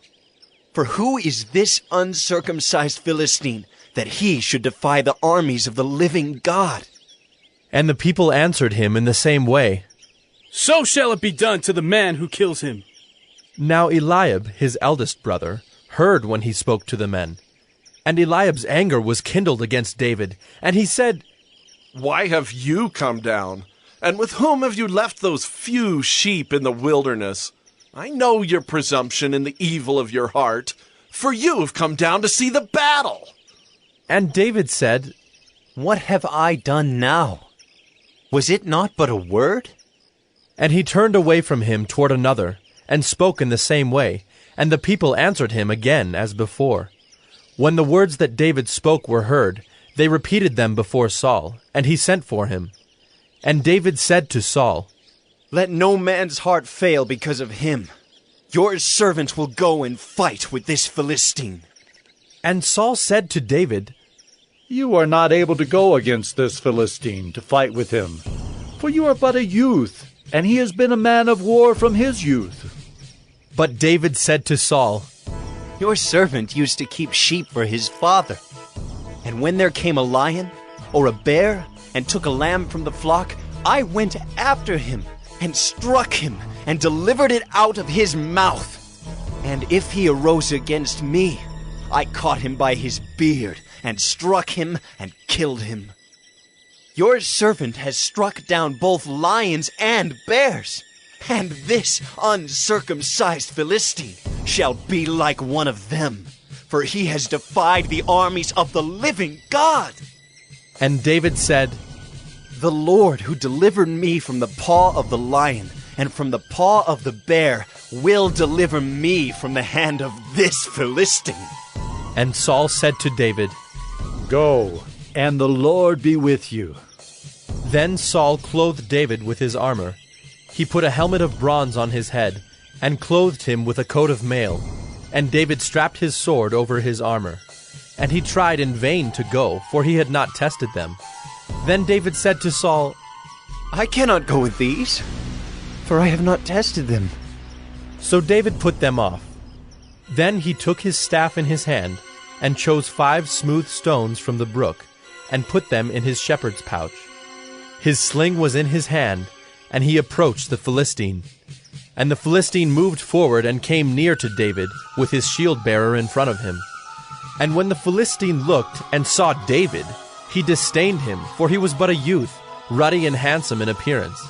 And the Philistine said to David, "Am I a dog, that you come to me with sticks?" And the Philistine cursed David by his gods.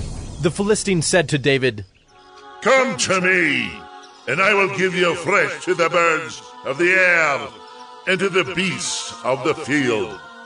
Then David said to the Philistine, "You come to me with a sword, and with a spear, and with a javelin, but I come to you in the name of the Lord of hosts, the God of the armies of Israel, whom you have defied. This day the Lord will deliver you into my hand, and I will strike you down and cut off your head. And I will give the dead bodies of the host of the Philistines this day to the birds of the air and to the wild beasts of the earth, that all the earth may know that there is a God in Israel, and that all this assembly may know that the Lord saves not with sword and spear, for the battle is the Lord's, and he will give you into our hand." When the Philistine arose and came and drew near to meet David, David ran quickly toward the battle line to meet the Philistine. And David put his hand in his bag, and took out a stone, and slung it, and struck the Philistine on his forehead. The stone sank into his forehead, and he fell on his face to the ground. So David prevailed over the Philistine with a sling and with a stone, and struck the Philistine and killed him. There was no sword in the hand of David. Then David ran and stood over the Philistine, and took his sword, and drew it out of its sheath, and killed him, and cut off his head with it. When the Philistines saw that their champion was dead, they fled.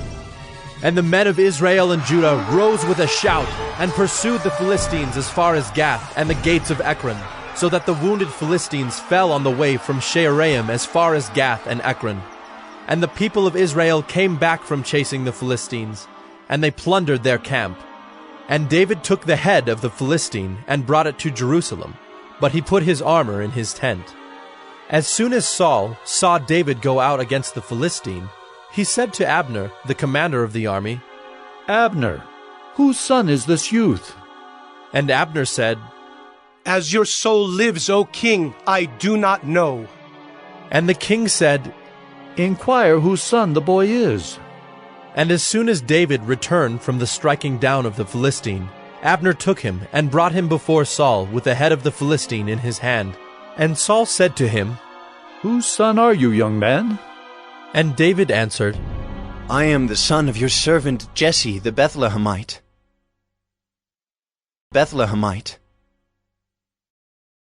1 Samuel 18.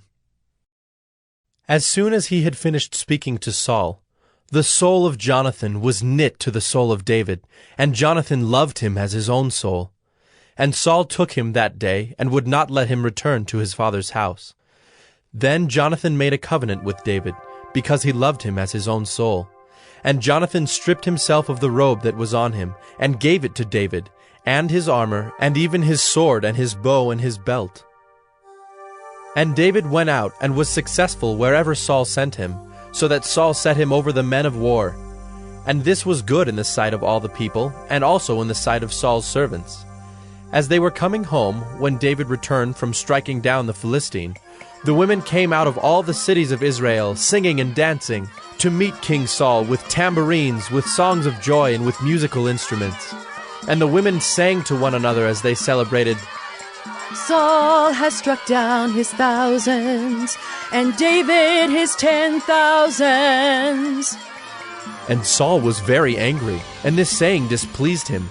He said, They have ascribed to David 10,000s, and to me they have ascribed thousands. And what more can he have but the kingdom? And Saul eyed David from that day on. The next day, a harmful spirit from God rushed upon Saul, and he raved within his house while David was playing the lyre, as he did day by day. Saul had his spear in his hand, and Saul hurled the spear, for he thought, I will pin David to the wall. But David evaded him twice. Saul was afraid of David, because the Lord was with him, but had departed from Saul. So Saul removed him from his presence, and made him a commander of 1,000. And he went out and came in before the people. And David had success in all his undertakings, for the Lord was with him. And when Saul saw that he had great success, he stood in fearful awe of him. But all Israel and Judah loved David, for he went out and came in before them. Then Saul said to David, Here is my elder daughter Merab. I will give her to you for a wife. Only be valiant for me and fight the Lord's battles. For Saul thought, Let not my hand be against him, but let the hand of the Philistines be against him. And David said to Saul, Who am I, and who are my relatives, my father's clan in Israel, that I should be son-in-law to the king?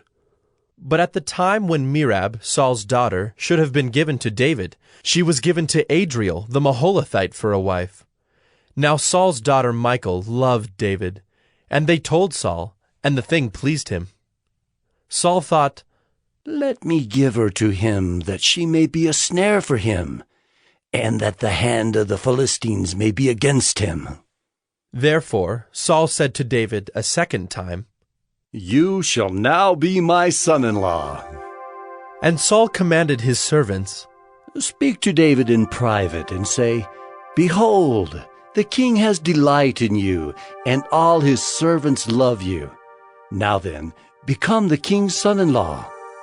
And Saul's servants spoke those words in the ears of David. And David said, Does it seem to you a little thing to become the king's son-in-law, since I am a poor man and have no reputation? And the servants of Saul told him, Thus and so did David speak. Then Saul said, Thus shall you say to David, The king desires no bride price, except 100 foreskins of the Philistines, that he may be avenged of the king's enemies. Now Saul thought to make David fall by the hand of the Philistines. And when his servants told David these words, it pleased David well to be the king's son-in-law. Before the time had expired, David arose and went, along with his men, and killed 200 of the Philistines. And David brought their foreskins, which were given in full number to the king, that he might become the king's son-in-law. And Saul gave him his daughter Michal for a wife. But when Saul saw and knew that the Lord was with David, and that Michal, Saul's daughter, loved him, Saul was even more afraid of David. So Saul was David's enemy continually. Then the princes of the Philistines came out to battle, and as often as they came out, David had more success than all the servants of Saul, so that his name was highly esteemed. 1 Samuel 19. And Saul spoke to Jonathan his son, and to all his servants, that they should kill David. But Jonathan, Saul's son, delighted much in David. And Jonathan told David, Saul, my father, seeks to kill you. Therefore be on your guard in the morning. Stay in a secret place and hide yourself. And I will go out and stand beside my father in the field where you are. And I will speak to my father about you. And if I learn anything, I will tell you. And Jonathan spoke well of David to Saul his father, and said to him, Let not the king sin against his servant David, because he has not sinned against you, and because his deeds have brought good to you. For he took his life in his hand, and he struck down the Philistine. And the Lord worked a great salvation for all Israel. You saw it and rejoiced. Why then will you sin against innocent blood by killing David without cause? And Saul listened to the voice of Jonathan. Saul swore, As the Lord lives, he shall not be put to death. And Jonathan called David, and Jonathan reported to him all these things. And Jonathan brought David to Saul, and he was in his presence as before. And there was war again. And David went out and fought with the Philistines, and struck them with a great blow, so that they fled before him. Then a harmful spirit from the Lord came upon Saul, as he sat in his house with his spear in his hand. And David was playing the lyre. And Saul sought to pin David to the wall with the spear, but he eluded Saul, so that he struck the spear into the wall. And David fled and escaped that night. Saul sent messengers to David's house to watch him, that he might kill him in the morning. But Michal, David's wife, told him, If you do not escape with your life tonight, tomorrow you will be killed. So Michal let David down through the window, and he fled away and escaped. Michal took an image and laid it on the bed, and put a pillow of goat's hair at its head, and covered it with the clothes. And when Saul sent messengers to take David, she said, He is sick. Then Saul sent the messengers to see David, saying, Bring him up to me in the bed, that I may kill him. And when the messengers came in, behold, the image was in the bed, with the pillow of goat's hair at its head. Saul said to Michal, Why have you deceived me thus, and let my enemy go, so that he has escaped? And Michal answered Saul, He said to me, Let me go. Why should I kill you? Now David fled and escaped, and he came to Samuel at Ramah, and told him all that Saul had done to him. And he and Samuel went and lived at Naioth. And it was told Saul, Behold, David is at Naioth in Ramah. Then Saul sent messengers to take David. And when they saw the company of the prophets prophesying, and Samuel standing his head over them, the Spirit of God came upon the messengers of Saul, and they also prophesied. When it was told Saul, he sent other messengers, and they also prophesied. And Saul sent messengers again, the third time, and they also prophesied. Then he himself went to Ramah, and came to the great well that is in Secu, and he asked, Where are Samuel and David? And one said, Behold, They are at Naioth in Ramah. And he went there to Naioth in Ramah, and the Spirit of God came upon him also. And as he went, he prophesied until he came to Naioth in Ramah. And he too stripped off his clothes, and he too prophesied before Samuel, and lay naked all that day and all that night. Thus it is said, Is Saul also among the prophets? 1 Samuel 20. Then David fled from Naioth in Ramah, and came and said before Jonathan, What have I done? What is my guilt? And what is my sin before your father, that he seeks my life? And he said to him, Far from it. You shall not die. Behold, my father does nothing, either great or small, without disclosing it to me. And why should my father hide this from me? It is not so. But David vowed again, saying, Your father knows well that I have found favor in your eyes, and he thinks, Do not let Jonathan know this, lest he be grieved. But truly, as the Lord lives, and as your soul lives, there is but a step between me and death. Then Jonathan said to David, Whatever you say, I will do for you. David said to Jonathan, Behold, tomorrow is the new moon, and I should not fail to sit at table with the king. But let me go, that I may hide myself in the field till the third day at evening. If your father misses me at all, then say, David earnestly asked leave of me to run to Bethlehem his city, for there is a yearly sacrifice there for all the clan. If he says, Good, it will be well with your servant. But if he is angry, then know that harm is determined by him. Therefore deal kindly with your servant, for you have brought your servant into a covenant of the Lord with you. But if there is guilt in me, kill me yourself, for why should you bring me to your father? And Jonathan said, Far be it from you. If I knew that it was determined by my father that harm should come to you, would I not tell you? Then David said to Jonathan, Who will tell me if your father answers you roughly? And Jonathan said to David, Come, let us go out into the field. So they both went out into the field. And Jonathan said to David, The Lord, the God of Israel, be witness.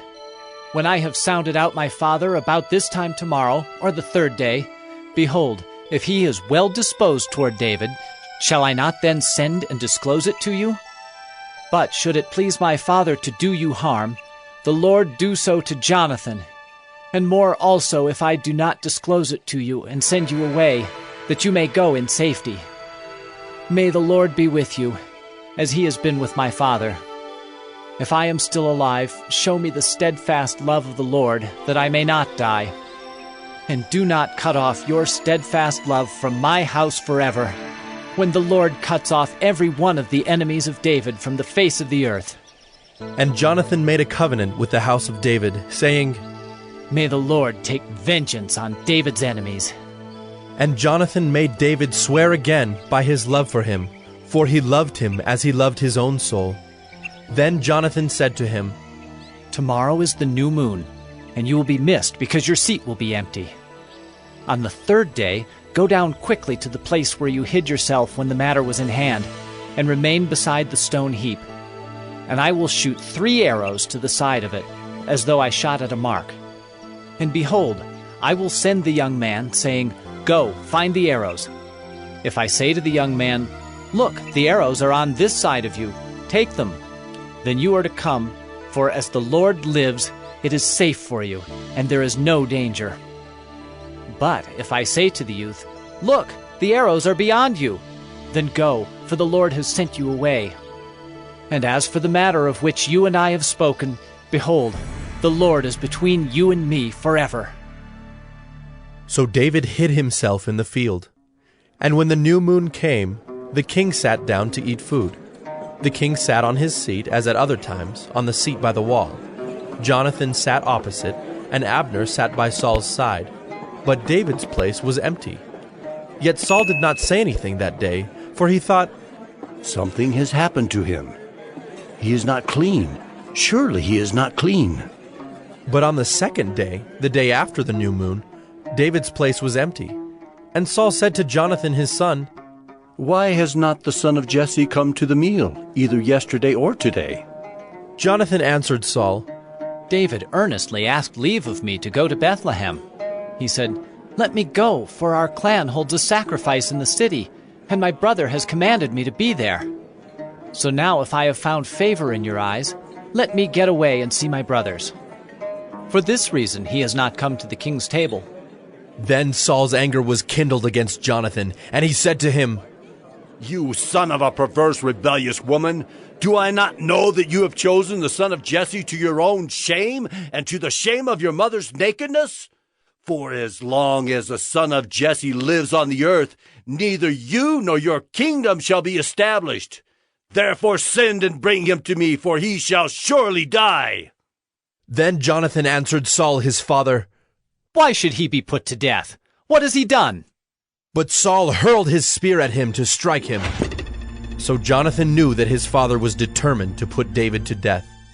And Jonathan rose from the table in fierce anger and ate no food the second day of the month, for he was grieved for David, because his father had disgraced him. In the morning Jonathan went out into the field to the appointment with David, and with him a little boy.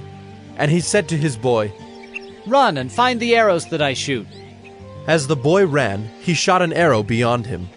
And when the boy came to the place of the arrow that Jonathan had shot, Jonathan called after the boy and said, "Is not the arrow beyond you?" And Jonathan called after the boy, "Hurry! Be quick! Do not stay!" So Jonathan's boy gathered up the arrows and came to his master. But the boy knew nothing. Only Jonathan and David knew the matter. And Jonathan gave his weapons to his boy, and said to him, "Go and carry them to the city." And as soon as the boy had gone, David rose from beside the stone heap, and fell on his face to the ground, and bowed 3 times. And they kissed one another and wept with one another, David weeping the most. Then Jonathan said to David, "Go in peace, because we have sworn both of us in the name of the Lord, saying, 'The Lord shall be between me and you, and between my offspring and your offspring, forever.'" And he rose and departed, and Jonathan went into the city. 1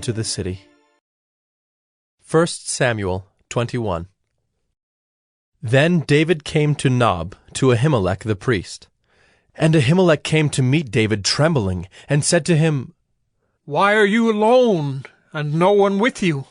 And David said to Ahimelech the priest, "The king has charged me with a matter and said to me, 'Let no one know anything of the matter about which I send you, and with which I have charged you. I have made an appointment with the young men for such and such a place. Now then, what do you have on hand? Give me 5 loaves of bread, or whatever is here.'" And the priest answered David, "I have no common bread on hand, but there is holy bread, if the young men have kept themselves from women."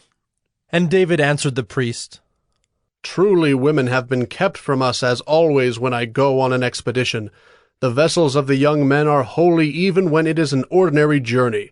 How much more today will their vessels be holy?" So the priest gave him the holy bread, for there was no bread there but the bread of the presence, which is removed from before the Lord, to be replaced by hot bread on the day it is taken away. Now a certain man of the servants of Saul was there that day, detained before the Lord. His name was Doeg the Edomite, the chief of Saul's herdsmen. Then David said to Ahimelech, "Then have you not here a spear or a sword at hand? For I have brought neither my sword nor my weapons with me, because the king's business required haste." And the priest said, "The sword of Goliath the Philistine, whom you struck down in the valley of Elah. Behold, it is here wrapped in a cloth behind the ephod. If you will take that, take it, for there is none but that here." And David said, "There is none like that. Give it to me." And David rose and fled that day from Saul, and went to Achish, the king of Gath. And the servants of Achish said to him, "Is not this David the king of the land? Did they not sing to one another of him in dances? Saul has struck down his thousands, and David his 10,000s. And David took these words to heart, and was much afraid of Achish, the king of Gath. So he changed his behavior before them, and pretended to be insane in their hands, and made marks on the doors of the gate, and let his spittle run down his beard. Then Achish said to his servants, "Behold, You see, the man is mad. Why then have you brought him to me?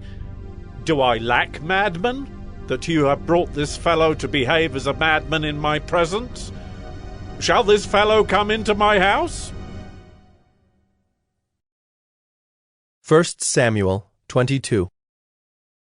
David departed from there, and escaped to the cave of Adullam. And when his brothers and all his father's house heard it, they went down there to him. And everyone who was in distress, and everyone who was in debt, and everyone who was bitter in soul, gathered to him, and he became captain over them.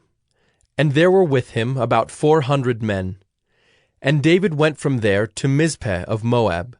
And he said to the king of Moab, Please let my father and mother stay with you, till I know what God will do for me. And he left them with the king of Moab, and they stayed with him all the time that David was in the stronghold. Then the prophet Gad said to David, Do not remain in the stronghold. Depart, and go into the land of Judah. So David departed, and went into the forest of Hereth. Now Saul heard that David was discovered, and the men who were with him. Saul was sitting at Gibeah, under the tamarisk tree on the height, with his spear in his hand, and all his servants were standing about him. And Saul said to his servants who stood about him, Hear now, people of Benjamin. Will the son of Jesse give every one of you fields and vineyards? Will he make you all commanders of thousands and commanders of hundreds? That all of you have conspired against me? No one discloses to me when my son makes a covenant with the son of Jesse. None of you is sorry for me, or discloses to me that my son has stirred up my servant against me to lie in wait as at this day. Then answered Doeg the Edomite, who stood by the servants of Saul, I saw the son of Jesse come into Nob to Ahimelech, the son of Ahitub, and he inquired of the Lord for him, and gave him provisions, and gave him the sword of Goliath the Philistine. Then the king sent to summon Ahimelech the priest, the son of Ahitub, and all his father's house, the priests who were at Nob, and all of them came to the king. And Saul said, Hear now, son of Ahitub. And he answered, Here I am, my lord. And Saul said to him, Why have you conspired against me, you and the son of Jesse, in that you have given him bread and a sword, and have inquired of God for him, so that he is risen against me to lie in wait, as at this day? Then Ahimelech answered the king, And who among all your servants is so faithful as David, who is the king's son-in-law, and captain over your bodyguard, and honored in your house? Is today the first time that I have inquired of God for him? No. Let not the king impute anything to his servant, or to all the house of my father, for your servant has known nothing of all this, much or little. And the king said, You shall surely die, Ahimelech, you and all your father's house. And the king said to the guard who stood about him, Turn and kill the priests of the Lord, because their hand also is with David, and they knew that he fled and did not disclose it to me. But the servants of the king would not put out their hand to strike the priests of the Lord. Then the king said to Doeg, You, turn and strike the priests. And Doeg the Edomite turned and struck down the priests, and he killed on that day 85 persons who wore the linen ephod. And Nob, the city of the priests, he put to the sword, both man and woman, child and infant, ox, donkey, and sheep he put to the sword. But one of the sons of Ahimelech, the son of Ahitub, named Abiathar, escaped and fled after David. And Abiathar told David that Saul had killed the priests of the Lord. And David said to Abiathar, I knew on that day, when Doeg the Edomite was there, that he would surely tell Saul, I have occasioned the death of all the persons of your father's house. Stay with me, do not be afraid, for he who seeks my life seeks your life. With me you shall be in safe keeping. 1 Samuel 23. Now they told David, Behold, the Philistines are fighting against Keilah and are robbing the threshing floors. Therefore David inquired of the Lord, Shall I go and attack these Philistines? And the Lord said to David, Go and attack the Philistines and save Keilah. But David's men said to him, Behold, we are afraid here in Judah. How much more then if we go to Keilah against the armies of the Philistines? Then David inquired of the Lord again, and the Lord answered him, Arise, go down to Keilah, for I will give the Philistines into your hand. And David and his men went to Keilah, and fought with the Philistines, and brought away their livestock, and struck them with a great blow. So David saved the inhabitants of Keilah. When Abiathar, the son of Ahimelech, had fled to David to Keilah, he had come down with an ephod in his hand. Now it was told Saul that David had come to Keilah, and Saul said, God has given him into my hand, for he has shut himself in by entering a town that has gates and bars. And Saul summoned all the people to war, to go down to Keilah, to besiege David and his men. David knew that Saul was plotting harm against him, and he said to Abiathar the priest, Bring the ephod here. Then said David, O Lord, the God of Israel, your servant has surely heard that Saul seeks to come to Keilah, to destroy the city on my account. Will the men of Keilah surrender me into his hand? Will Saul come down, as your servant has heard? O Lord, the God of Israel, please tell your servant. And the Lord said, He will come down. Then David said, Will the men of Keilah surrender me and my men into the hand of Saul? And the Lord said, They will surrender you. Then David and his men, who were about 600, arose and departed from Keilah, and they went wherever they could go. When Saul was told that David had escaped from Keilah, he gave up the expedition. And David remained in the strongholds in the wilderness, in the hill country of the wilderness of Ziph. And Saul sought him every day, but God did not give him into his hand. David saw that Saul had come out to seek his life. David was in the wilderness of Ziph at Horesh, and Jonathan, Saul's son, rose and went to David at Horesh, and strengthened his hand in God. And he said to him, Do not fear, for the hand of Saul my father shall not find you. You shall be king over Israel, and I shall be next to you. Saul my father also knows this. And the two of them made a covenant before the Lord. David remained at Horesh, and Jonathan went home. Then the Ziphites went up to Saul at Gibeah, saying, Is not David hiding among us in the strongholds at Horesh, on the hill of Keilah, which is south of Jeshimon? Now come down, O king, according to all your heart's desire to come down, and our part shall be to surrender him into the king's hand. And Saul said, May you be blessed by the Lord, for you have had compassion on me. Go, make yet more sure. Know and see the place where his foot is, and who has seen him there, for it is told me that he is very cunning. See therefore and take note of all the lurking places where he hides, and come back to me with sure information. Then I will go with you, and if he is in the land, I will search him out among all the thousands of Judah. And they arose and went to Ziph, ahead of Saul. Now David and his men were in the wilderness of Maon, in the Arabah to the south of Jeshimon. And Saul and his men went to seek him, and David was told. So he went down to the rock and lived in the wilderness of Maon. And when Saul heard that, he pursued after David in the wilderness of Maon. Saul went on one side of the mountain, and David and his men on the other side of the mountain. And David was hurrying to get away from Saul. As Saul and his men were closing in on David and his men to capture them, a messenger came to Saul, saying, Hurry and come, for the Philistines have made a raid against the land. So Saul returned from pursuing after David, and went against the Philistines. Therefore that place was called the Rock of Escape. And David went up from there, and lived in the strongholds of En-gedi. 1 Samuel 24. When Saul returned from following the Philistines, he was told, Behold, David is in the wilderness of En-gedi. Then Saul took 3,000 chosen men out of all Israel, and went to seek David and his men in front of the wild goats' rocks. And he came to the sheepfolds by the way, where there was a cave, and Saul went in to relieve himself. Now David and his men were sitting in the innermost parts of the cave. And the men of David said to him, Here is the day of which the Lord said to you, Behold, I will give your enemy into your hand, and you shall do to him as it shall seem good to you. Then David arose and stealthily cut off a corner of Saul's robe.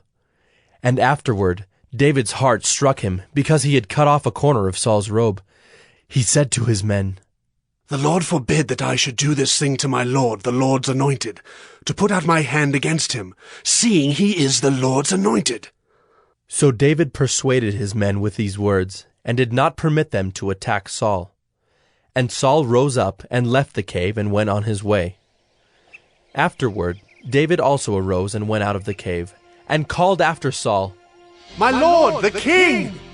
And when Saul looked behind him, David bowed with his face to the earth and paid homage. And David said to Saul, Why do you listen to the words of men who say, Behold, David seeks your harm? Behold, this day your eyes have seen how the Lord gave you today into my hand in the cave. And some told me to kill you, but I spared you. I said, I will not put out my hand against my Lord, for he is the Lord's anointed. See, my father, see the corner of your robe in my hand. For by the fact that I cut off the corner of your robe and did not kill you, you may know and see that there is no wrong or treason in my hands. I have not sinned against you, though you hunt my life to take it. May the Lord judge between me and you. May the Lord avenge me against you. But my hand shall not be against you. As the proverb of the ancients says, Out of the wicked comes wickedness, but my hand shall not be against you. After whom has the King of Israel come out? After whom do you pursue? After a dead dog? After a flea? May the Lord therefore be judge and give sentence between me and you, and see to it, and plead my cause, and deliver me from your hand. As soon as David had finished speaking these words to Saul, Saul said, Is this your voice, my son David?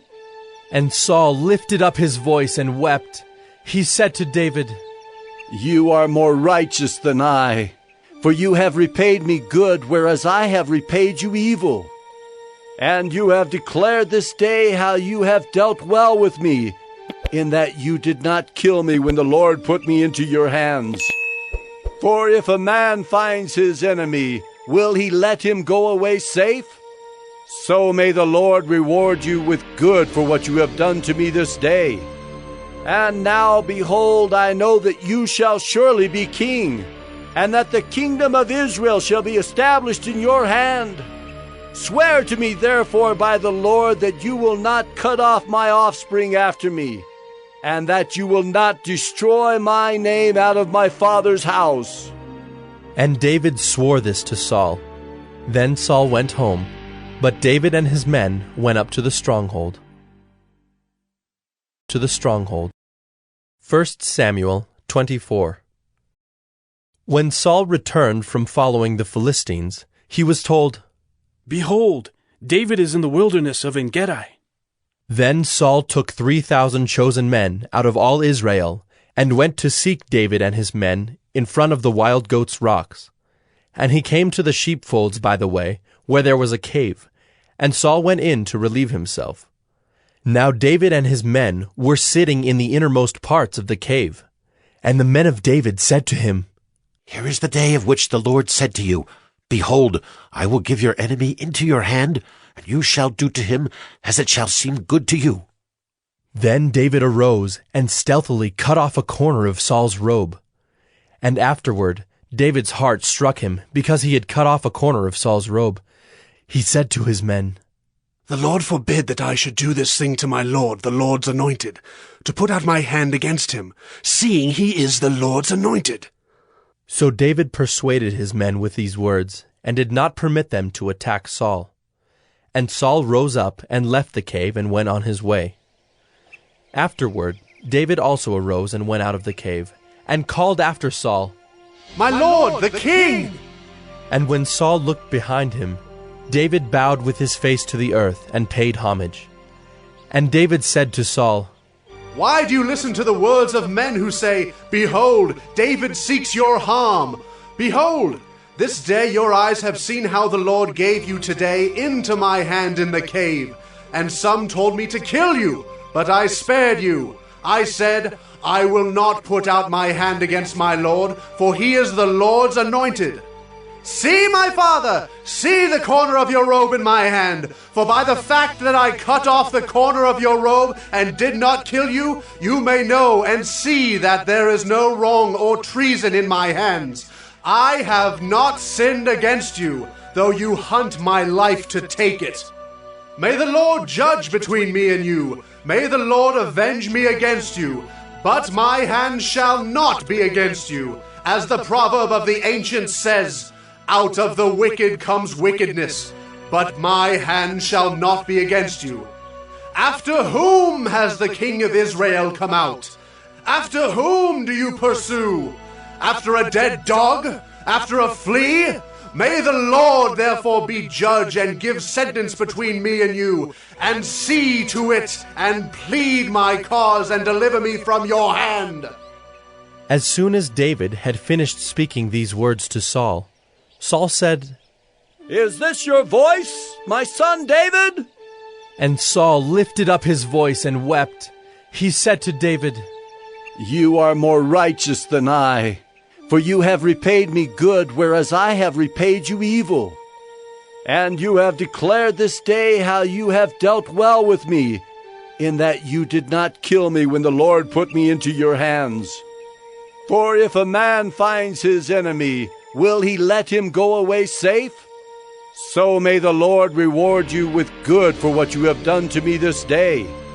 And now, behold, I know that you shall surely be king, and that the kingdom of Israel shall be established in your hand. Swear to me, therefore, by the Lord, that you will not cut off my offspring after me, and that you will not destroy my name out of my father's house. And David swore this to Saul. Then Saul went home, but David and his men went up to the stronghold. 1 Samuel 25. Now Samuel died, and all Israel assembled and mourned for him, and they buried him in his house at Ramah. Then David rose and went down to the wilderness of Paran. And there was a man in Maon, whose business was in Carmel. The man was very rich. He had 3,000 sheep and 1,000 goats. He was shearing his sheep in Carmel. Now the name of the man was Nabal, and the name of his wife Abigail. The woman was discerning and beautiful, but the man was harsh and badly behaved. He was a Calebite. David heard in the wilderness that Nabal was shearing his sheep. So David sent 10 young men, and David said to the young men, Go up to Carmel, and go to Nabal and greet him in my name, and thus you shall greet him. Peace be to you, and peace be to your house, and peace be to all that you have. I hear that you have shearers. Now your shepherds have been with us, and we did them no harm, and they missed nothing all the time they were in Carmel. Ask your young men, and they will tell you. Therefore, let my young men find favor in your eyes, for we come on a feast day. Please, give whatever you have at hand to your servants, and to your son David. When David's young men came, they said all this to Nabal in the name of David, and then they waited. And Nabal answered David's servants, Who is David? Who is the son of Jesse? There are many servants these days who are breaking away from their masters. Shall I take my bread and my water and my meat that I have killed for my shearers and give it to men who come from I do not know where? So David's young men turned away and came back and told him all this. And David said to his men, Every man strap on his sword. And every man of them strapped on his sword. David also strapped on his sword. And about 400 men went up after David. while 200 remained with the baggage. But one of the young men told Abigail, Nabal's wife, "Behold, David sent messengers out of the wilderness to greet our master, and he railed at them. Yet the men were very good to us, and we suffered no harm, and we did not miss anything when we were in the fields, as long as we went with them. They were a wall to us both by night and by day, all the while we were with them keeping the sheep. Now therefore know this, and consider what you should do, for harm is determined against our master and against all his house, and he is such a worthless man that one cannot speak to him." Then Abigail made haste, and took 200 loaves, and 2 skins of wine, and 5 sheep already prepared, and 5 seahs of parched grain, and 100 clusters of raisins, and 200 cakes of figs, and laid them on donkeys. And she said to her young men, "Go on before me. Behold, I come after you." But she did not tell her husband Nabal. And as she rode on the donkey, and came down under cover of the mountain, behold, David and his men came down toward her, and she met them. Now David had said, "Surely in vain have I guarded all that this fellow has in the wilderness, so that nothing was missed of all that belonged to him, and he has returned me evil for good. God do so to the enemies of David, and more also, if by morning I leave so much as one male of all who belong to him." When Abigail saw David, she hurried and got down from the donkey, and fell before David on her face, and bowed to the ground. She fell at his feet, and said, "On me alone, my lord, be the guilt. Please let your servant speak in your ears, and hear the words of your servant. Let not my lord regard this worthless fellow Nabal, for as his name is, so is he. Nabal is his name, and folly is with him. But I, your servant, did not see the young men of my lord whom you sent. Now then, my lord, as the Lord lives, and as your soul lives, because the Lord has restrained you from blood guilt and from saving with your own hand, now then let your enemies and those who seek to do evil to my lord be as Nabal. And now let this present that your servant has brought to my lord be given to the young men who follow my lord. Please forgive the trespass of your servant, for the Lord will certainly make my lord a sure house, because my lord is fighting the battles of the Lord, and evil shall not be found in you so long as you live. If men rise up to pursue you and to seek your life, the life of my lord shall be bound in the bundle of the living, in the care of the Lord your God. And the lives of your enemies he shall sling out as from the hollow of a sling.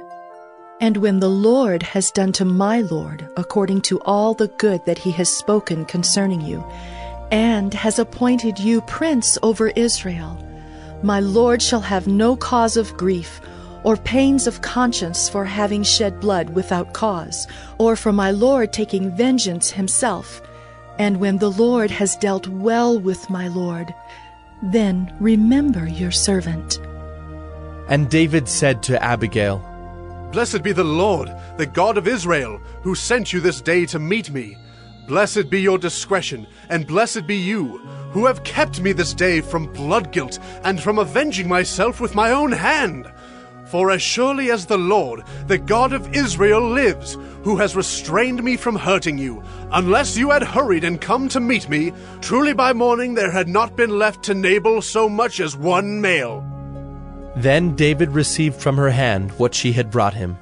And he said to her, "Go up in peace to your house. See, I have obeyed your voice, and I have granted your petition." And Abigail came to Nabal, and behold, he was holding a feast in his house, like the feast of a king.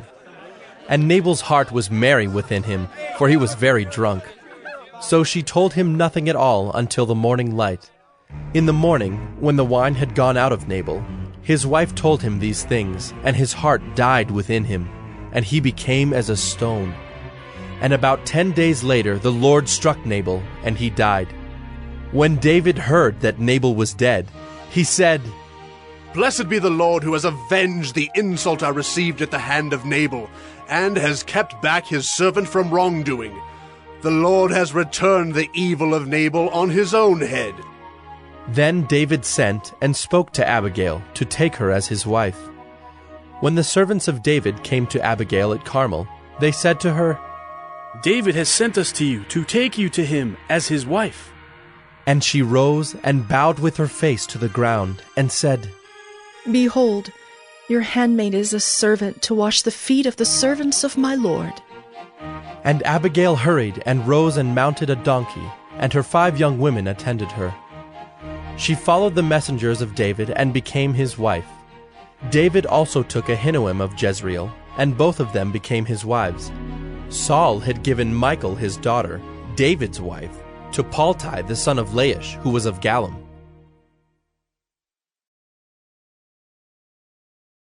1 Samuel 26. Then the Ziphites came to Saul at Gibeah, saying, Is not David hiding himself on the hill of Hachilah, which is on the east of Jeshimon?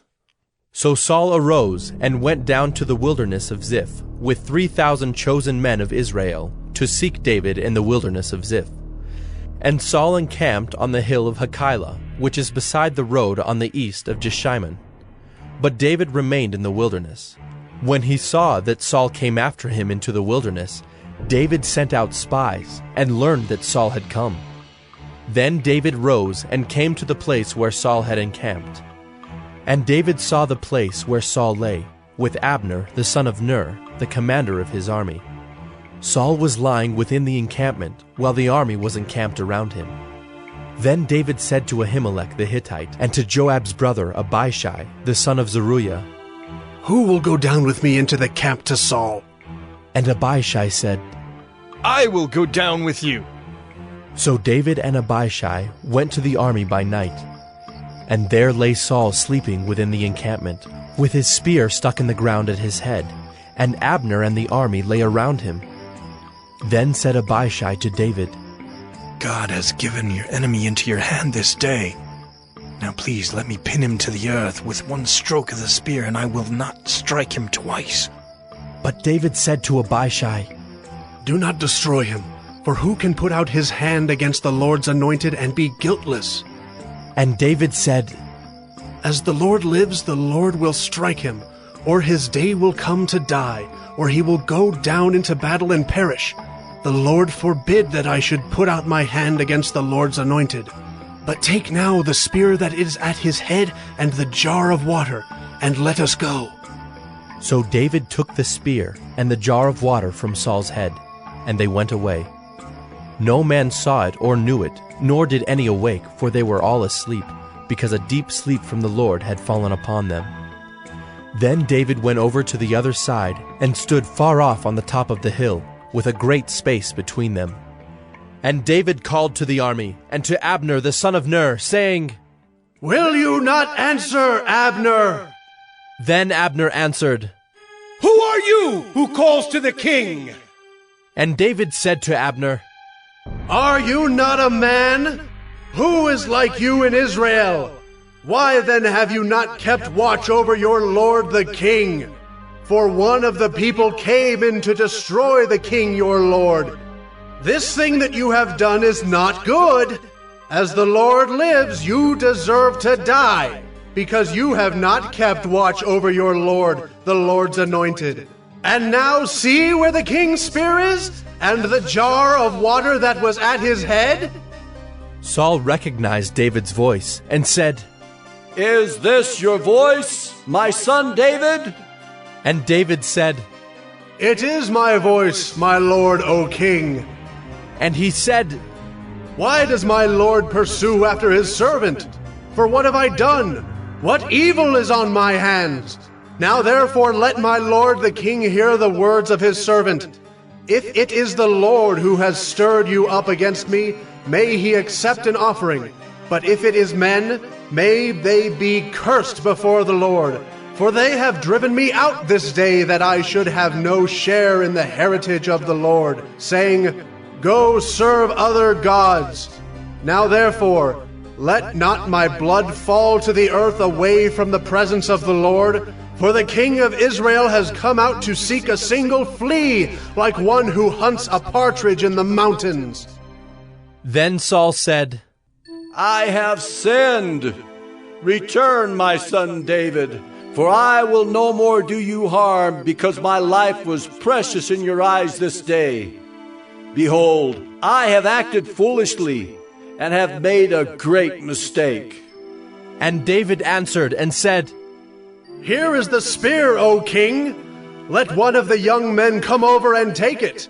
The Lord rewards every man for his righteousness and his faithfulness, for the Lord gave you into my hand today, and I would not put out my hand against the Lord's anointed.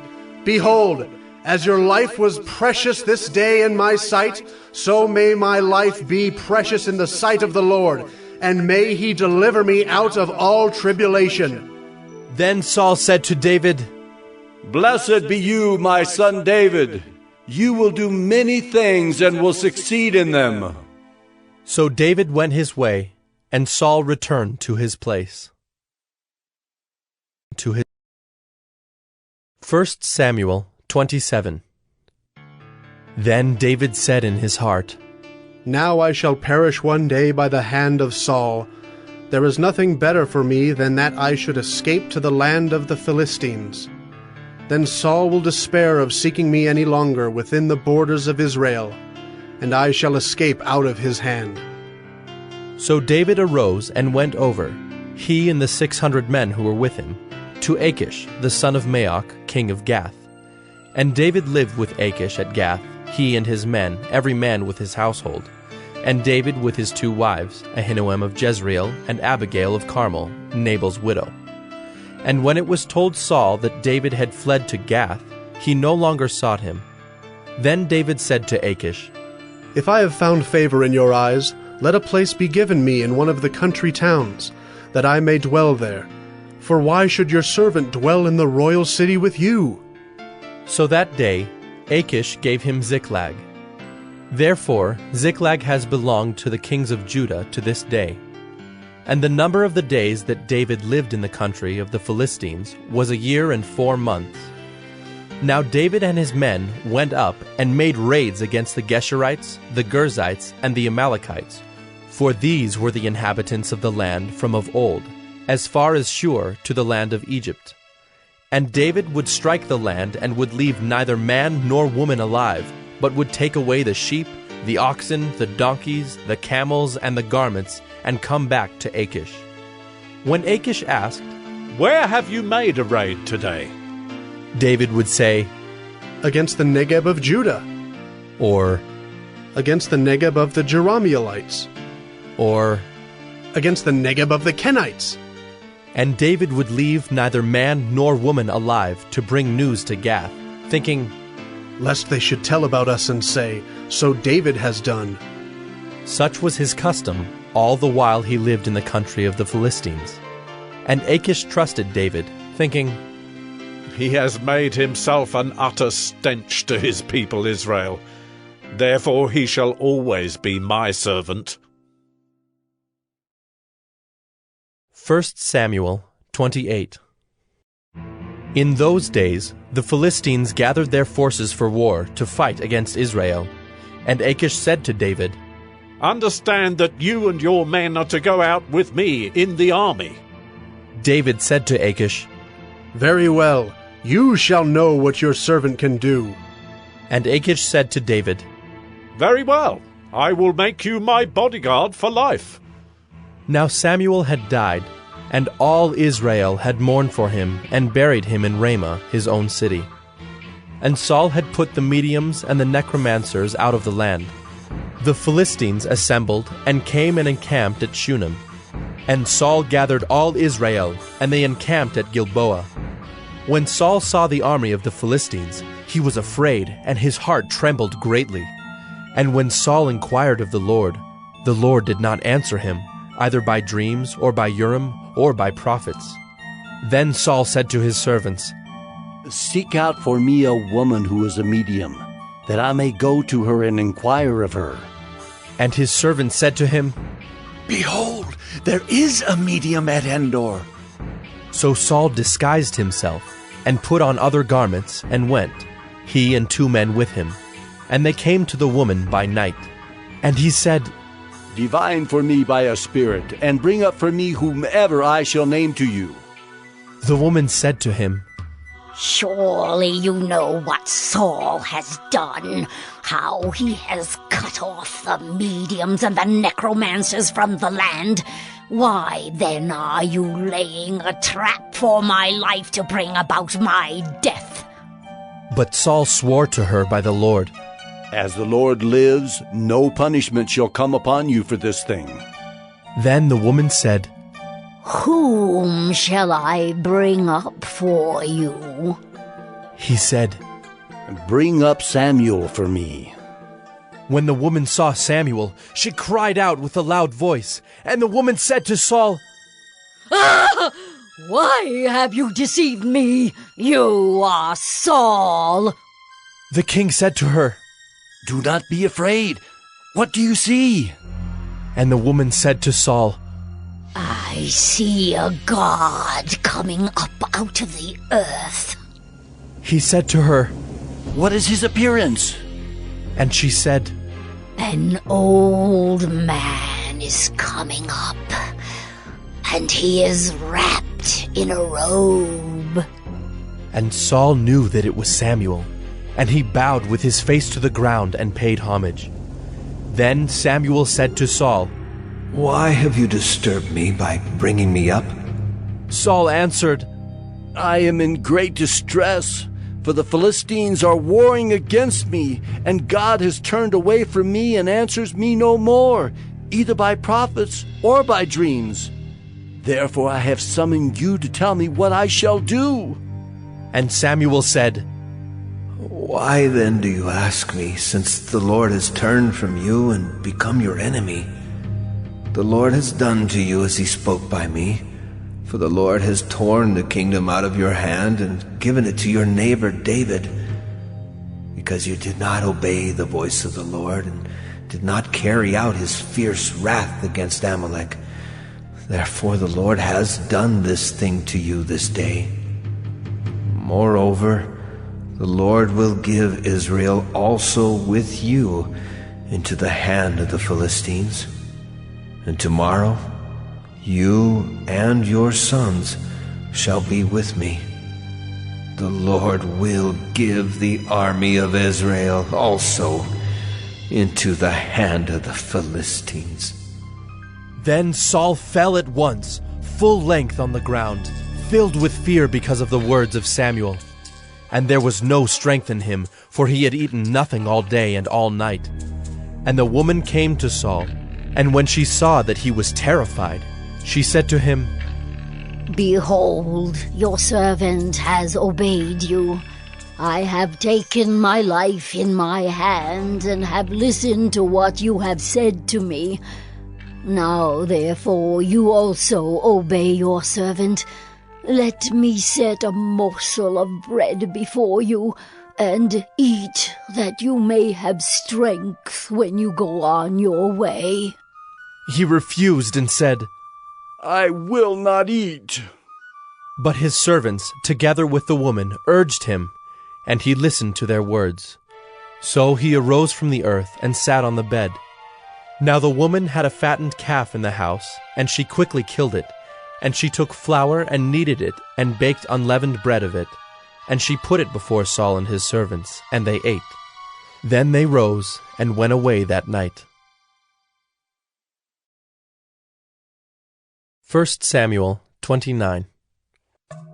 Now the Philistines had gathered all their forces at Aphek, and the Israelites were encamped by the spring that is in Jezreel.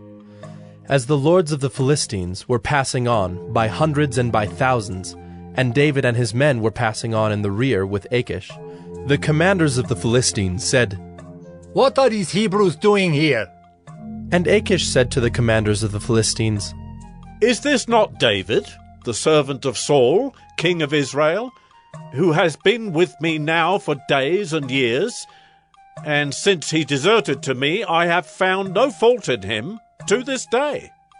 But the commanders of the Philistines were angry with him, and the commanders of the Philistines said to him, Send the man back, that he may return to the place to which you have assigned him. He shall not go down with us to battle, lest in the battle he become an adversary to us. For how could this fellow reconcile himself to his Lord? would it not be with the heads of the men here? Is not this David of whom they sing to one another in dances? Saul has struck down his thousands, and David his 10,000s. Then Achish called David and said to him, As the Lord lives, you have been honest, and to me it seems right that you should march out and in with me in the campaign. For I have found nothing wrong in you from the day of your coming to me to this day. Nevertheless, the lords do not approve of you. So go back now and go peaceably, that you may not displease the lords of the Philistines. And David said to Achish, But what have I done? What have you found in your servant from the day I entered your service until now, that I may not go and fight against the enemies of my lord the king? And Achish answered David and said, I know that you are as blameless in my sight as an angel of God. Nevertheless, the commanders of the Philistines have said, He shall not go up with us to the battle. Now then, rise early in the morning with the servants of your Lord who came with you, and start early in the morning, and depart as soon as you have light. So David set out with his men early in the morning to return to the land of the Philistines. But the Philistines went up to Jezreel. 1 Samuel 30. Now when David and his men came to Ziklag on the third day, the Amalekites had made a raid against the Negeb and against Ziklag. They had overcome Ziklag and burned it with fire, and taken captive the women and all who were in it, both small and great. They killed no one, but carried them off and went their way. And when David and his men came to the city, they found it burned with fire, and their wives and sons and daughters taken captive. Then David and the people who were with him raised their voices and wept until they had no more strength to weep. David's 2 wives also had been taken captive, Ahinoam of Jezreel and Abigail, the widow of Nabal of Carmel. And David was greatly distressed, for the people spoke of stoning him, because all the people were bitter in soul, each for his sons and daughters. But David strengthened himself in the Lord his God. And David said to Abiathar the priest, the son of Ahimelech, Bring me the ephod. So Abiathar brought the ephod to David. And David inquired of the Lord, Shall I pursue after this band? Shall I overtake them? He answered him, Pursue, for you shall surely overtake and shall surely rescue. So David set out, and the 600 men who were with him, and they came to the brook Besor, where those who were left behind stayed. But David pursued, he and 400 men. 200 stayed behind, who were too exhausted to cross the brook Besor. They found an Egyptian in the open country, and brought him to David. And they gave him bread, and he ate. They gave him water to drink, and they gave him a piece of a cake of figs, and 2 clusters of raisins. And when he had eaten, his spirit revived, for he had not eaten bread or drunk water for 3 days and 3 nights. And David said to him, To whom do you belong, and where are you from? He said, I am a young man of Egypt, servant to an Amalekite. And my master left me behind, because I fell sick 3 days ago. We had made a raid against the Negeb of the Kerethites, and against that which belongs to Judah, and against the Negeb of Caleb, and we burned Ziklag with fire. And David said to him, Will you take me down to this band? And he said, Swear to me by God that you will not kill me, or deliver me into the hands of my master, and I will take you down to this band. And when he had taken him down, behold, they were spread abroad over all the land, eating and drinking and dancing, because of all the great spoil they had taken from the land of the Philistines and from the land of Judah. And David struck them down from twilight until the evening of the next day, and not a man of them escaped, except 400 young men, who mounted camels and fled. David recovered all that the Amalekites had taken, and David rescued his 2 wives. Nothing was missing, whether small or great, sons or daughters, spoil or anything that had been taken. David brought back all. David also captured all the flocks and herds, and the people drove the livestock before him, and said, This is David's spoil. Then David came to the 200 men who had been too exhausted to follow David, and who had been left at the brook Besor. And they went out to meet David and to meet the people who were with him. And when David came near to the people, he greeted them. Then all the wicked and worthless fellows among the men who had gone with David said, "Because they did not go with us, we will not give them any of the spoil that we have recovered, except that each man may lead away his wife and children and depart." But David said, "You shall not do so, my brothers, with what the Lord has given us. He has preserved us and given into our hand the band that came against us. Who would listen to you in this matter? For as his share is who goes down into the battle, so shall his share be who stays by the baggage. They shall share alike." And he made it a statute and a rule for Israel from that day forward to this day. When David came to Ziklag, he sent part of the spoil to his friends, the elders of Judah, saying, "Here is a present for you from the spoil of the enemies of the Lord." It was for those in Bethel, in Ramoth of the Negeb, in Jadar, in Aroer, in Siphmoth in Eshtemoa, in Rachel, in the cities of the Jerahmeelites, in the cities of the Kenites, in Hormah, in Bor-Ashan, in Athak, in Hebron, for all the places where David and his men had roamed. 1 Samuel 31. Now the Philistines fought against Israel, and the men of Israel fled before the Philistines, and fell slain on Mount Gilboa. And the Philistines overtook Saul and his sons, and the Philistines struck down Jonathan and Abinadab and Melchi-Shua, the sons of Saul.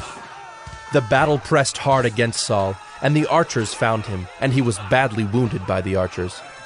Then Saul said to his armor-bearer, "Draw your sword, and thrust me through with it, lest these uncircumcised come and thrust me through and mistreat me." But his armor-bearer would not, for he feared greatly. Therefore Saul took his own sword and fell upon it. And when his armor-bearer saw that Saul was dead, he also fell upon his sword and died with him.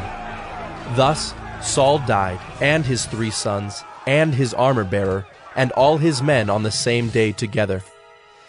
And when the men of Israel who were on the other side of the valley, and those beyond the Jordan, saw that the men of Israel had fled, and that Saul and his sons were dead, they abandoned their cities and fled. And the Philistines came and lived in them. The next day, when the Philistines came to strip the slain, they found Saul and his 3 sons fallen on Mount Gilboa. So they cut off his head and stripped off his armor and sent messengers throughout the land of the Philistines to carry the good news to the house of their idols and to the people. They put his armor in the temple of Ashtaroth, and they fastened his body to the wall of Bethshan. But when the inhabitants of Jabesh-Gilead heard what the Philistines had done to Saul, all the valiant men arose and went all night and took the body of Saul and the bodies of his sons from the wall of Bethshan. And they came to Jabesh and burned them there. And they took their bones and buried them under the tamarisk tree in Jabesh, and fasted 7 days.